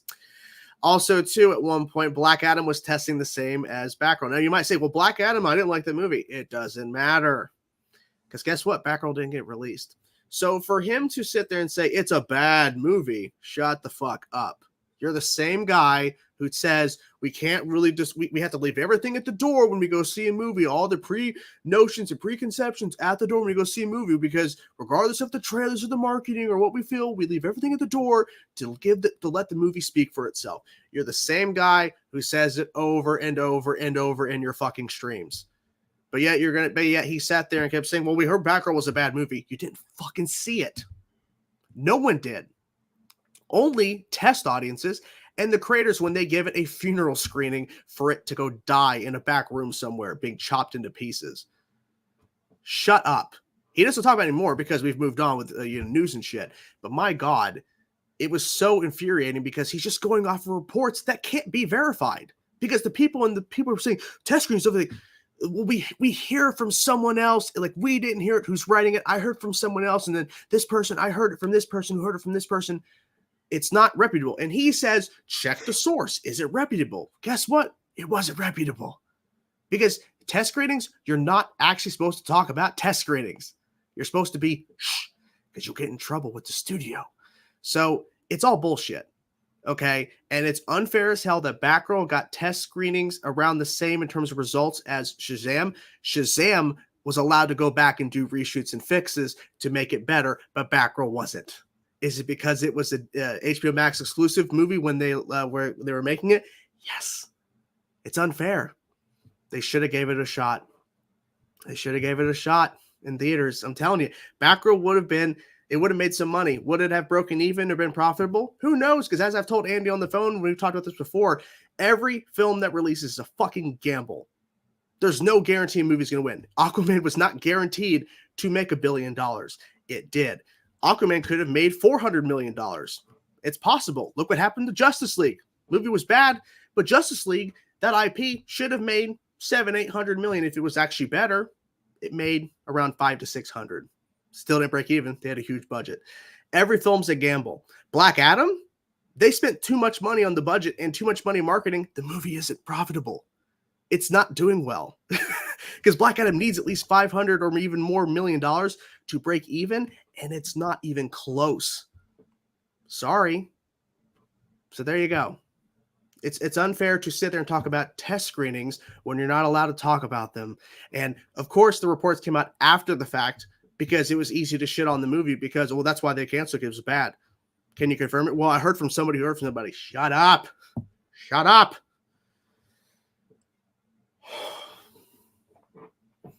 You're right. I mean, you're right. And all I can add is, here's what I can say. Well said, first of all. And by the way, guys, we will point this out. We're not in a bad mood. We're both actually really happy and so on. And this is how we just do the show. We want to be able to show all types of emotions. What I will say about, for example, I had one person who had seen Batgirl and said they enjoy it. It's not as bad as some of the things I'm hearing online. But it's one person.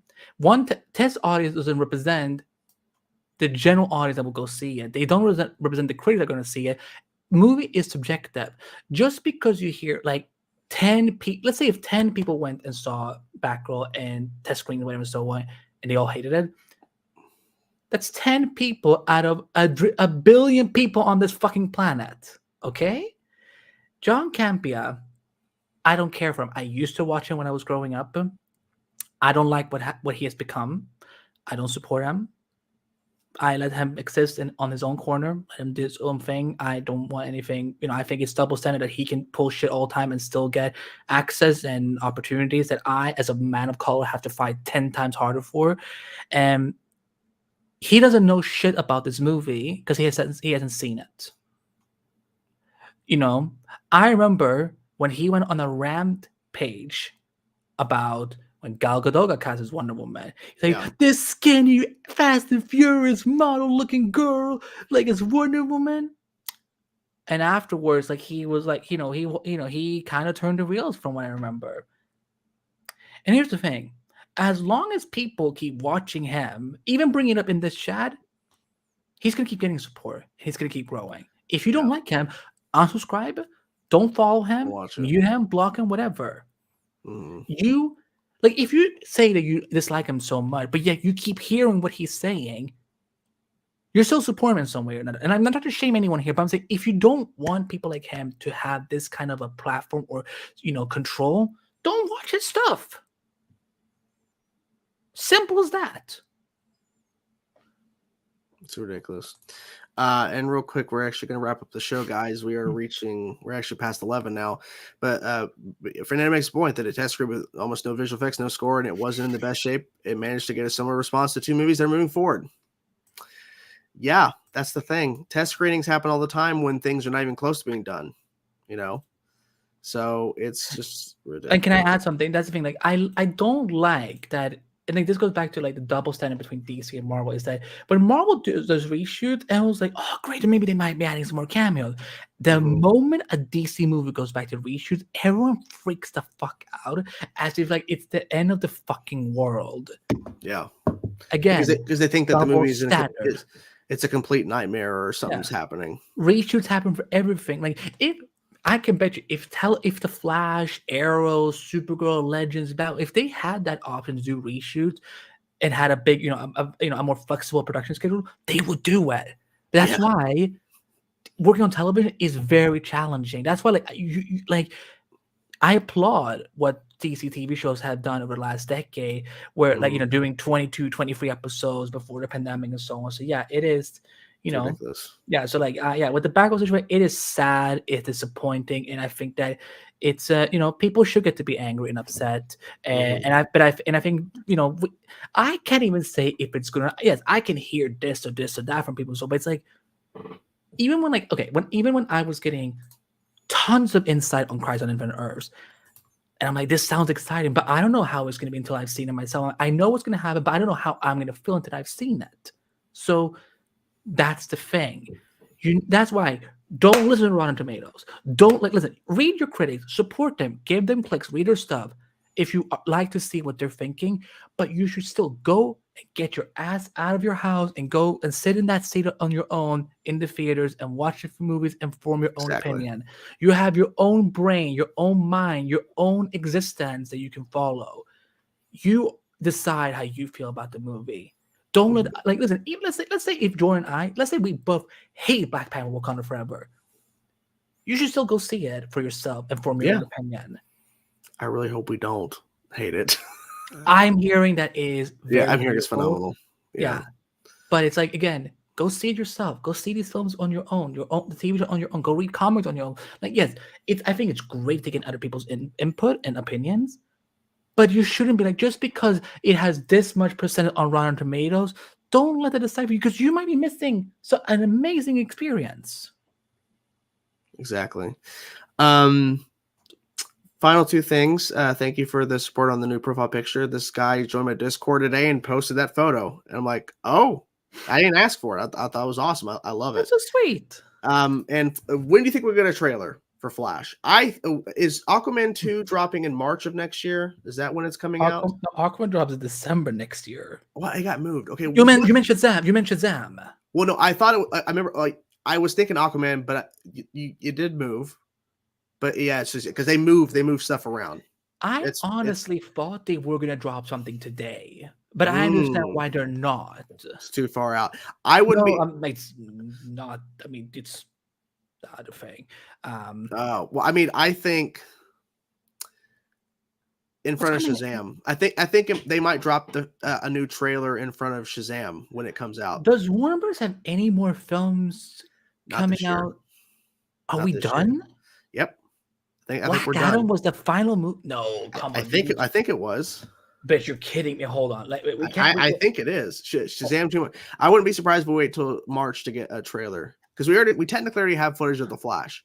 We already got a trailer. But that's not even a teaser trailer. That's like a I know, sizzle reel. But I'm just saying there is footage out there. But I think in terms of like an actual trailer, I bet it'll be in front of Shazam, or it'll drop the week of Shazam, or like because I think with Ant-Man Quantumania, they put that out like what? That was last week. So they put it out They not have the week. one more Warner Bros. Movie. It is Bones and All, and that comes out in 2 weeks on November 18th. Yeah, And- I think they're going to put it in front of Shazam. That makes the most sense. And it's probably going to drop probably within the month of March because Ant-Man and the Wasp Quantumania trailer, they didn't drop that the week of Black Panther coming out this Friday, of course. They dropped it the week before. So I feel like within the month of March, they're going to put the Flash trailer out so they can put it in front of Shazam. I just trailers. realized something. What? What if they try and promote the Flash movie during the final season of the Flash? They will. They'll have to. It's so. They'll have to. Yeah. And then you know what's gonna happen? Twitter gonna think like, oh my god. They'll have TV spots for the Flash movie during breaks of the Flash. And people are gonna think that, oh, it's the movie that said it's like canceling the show. No, fucking get over yourself. No, the movie did not cancel the Flash. If anything, the TV show is the only thing that's keeping that brand alive. Exactly. Because the movie took too damn long. Yeah, so it's Yeah. I mean, in the looks, they begged to have Ezra in Crisis because they try to keep people to still remember, oh yeah, Ezra's still Flash. Well, thank you guys for being here. Thank you so much. We've been going for 2 hours. We want to thank each and every one of you for supporting, getting us to the 40 likes on the stream. Thank you to all of you for commenting your thoughts during the topics and being here during the Q&A. We got serious at times. We had rants, but it's been fun. And we're going to, of course, be here next Friday for the Black Panther Wakanda Forever spoiler discussion. So make sure you see. Yes, make sure you guys see the film Thursday night preview screenings or see it earlier Friday evening before we actually start the show. So you guys can be there to discuss Black Panther Wakanda Forever. And he will have videos out on Black Panther next Thursday. I'll have my review when I get Friday morning. When are you going to have it? Thursday night will be my review, my non-spoiler review for Black Panther when I get out of the theater. And then hours before we go live, I'll have my audience reaction for Black Panther dropping on the channel, like I did with Black Adam last night. I cannot believe Andrew Garfield's in this movie. Yeah, exactly. I'll be screaming, just yelling random shit. But thank you guys so much for watching, and like and subscribe and follow us on social media. All the links in the show. I might go live on Twitch this weekend. Playing some Gotham Knights. I'm stuck on Mr. Freeze. Like, you were not kidding. Are you stuck on the mech fight? Yeah. Okay. Wait, hold on. I got through the first round of the mech fight. Mm-hmm. So did you get through it? Yeah, it's okay. We will talk after this. Yeah. So yeah, I might go live this weekend. But guys, thank you so much. Go check out my Titans interview with Greg Walker. He gave a lot of interesting insights, and I might have some more stuff next week. So, but everyone, Wakanda Forever next Thursday in theaters. We're gonna be live next Friday at 9 p.m. Eastern /6 p.m. Pacific / whatever fucking time it is wherever you live. Mm-hmm. As always. Oh, yes. As always, guys, it's time. Don't leave. Here we go. 3, 2, 1. Metas killed your parents, Gracie. They all deserve to die. Don't believe him, Grace. Don't believe him, Gracers. Miata was waiting for Cicada, Crazy. Bye, everybody. Bye. I won.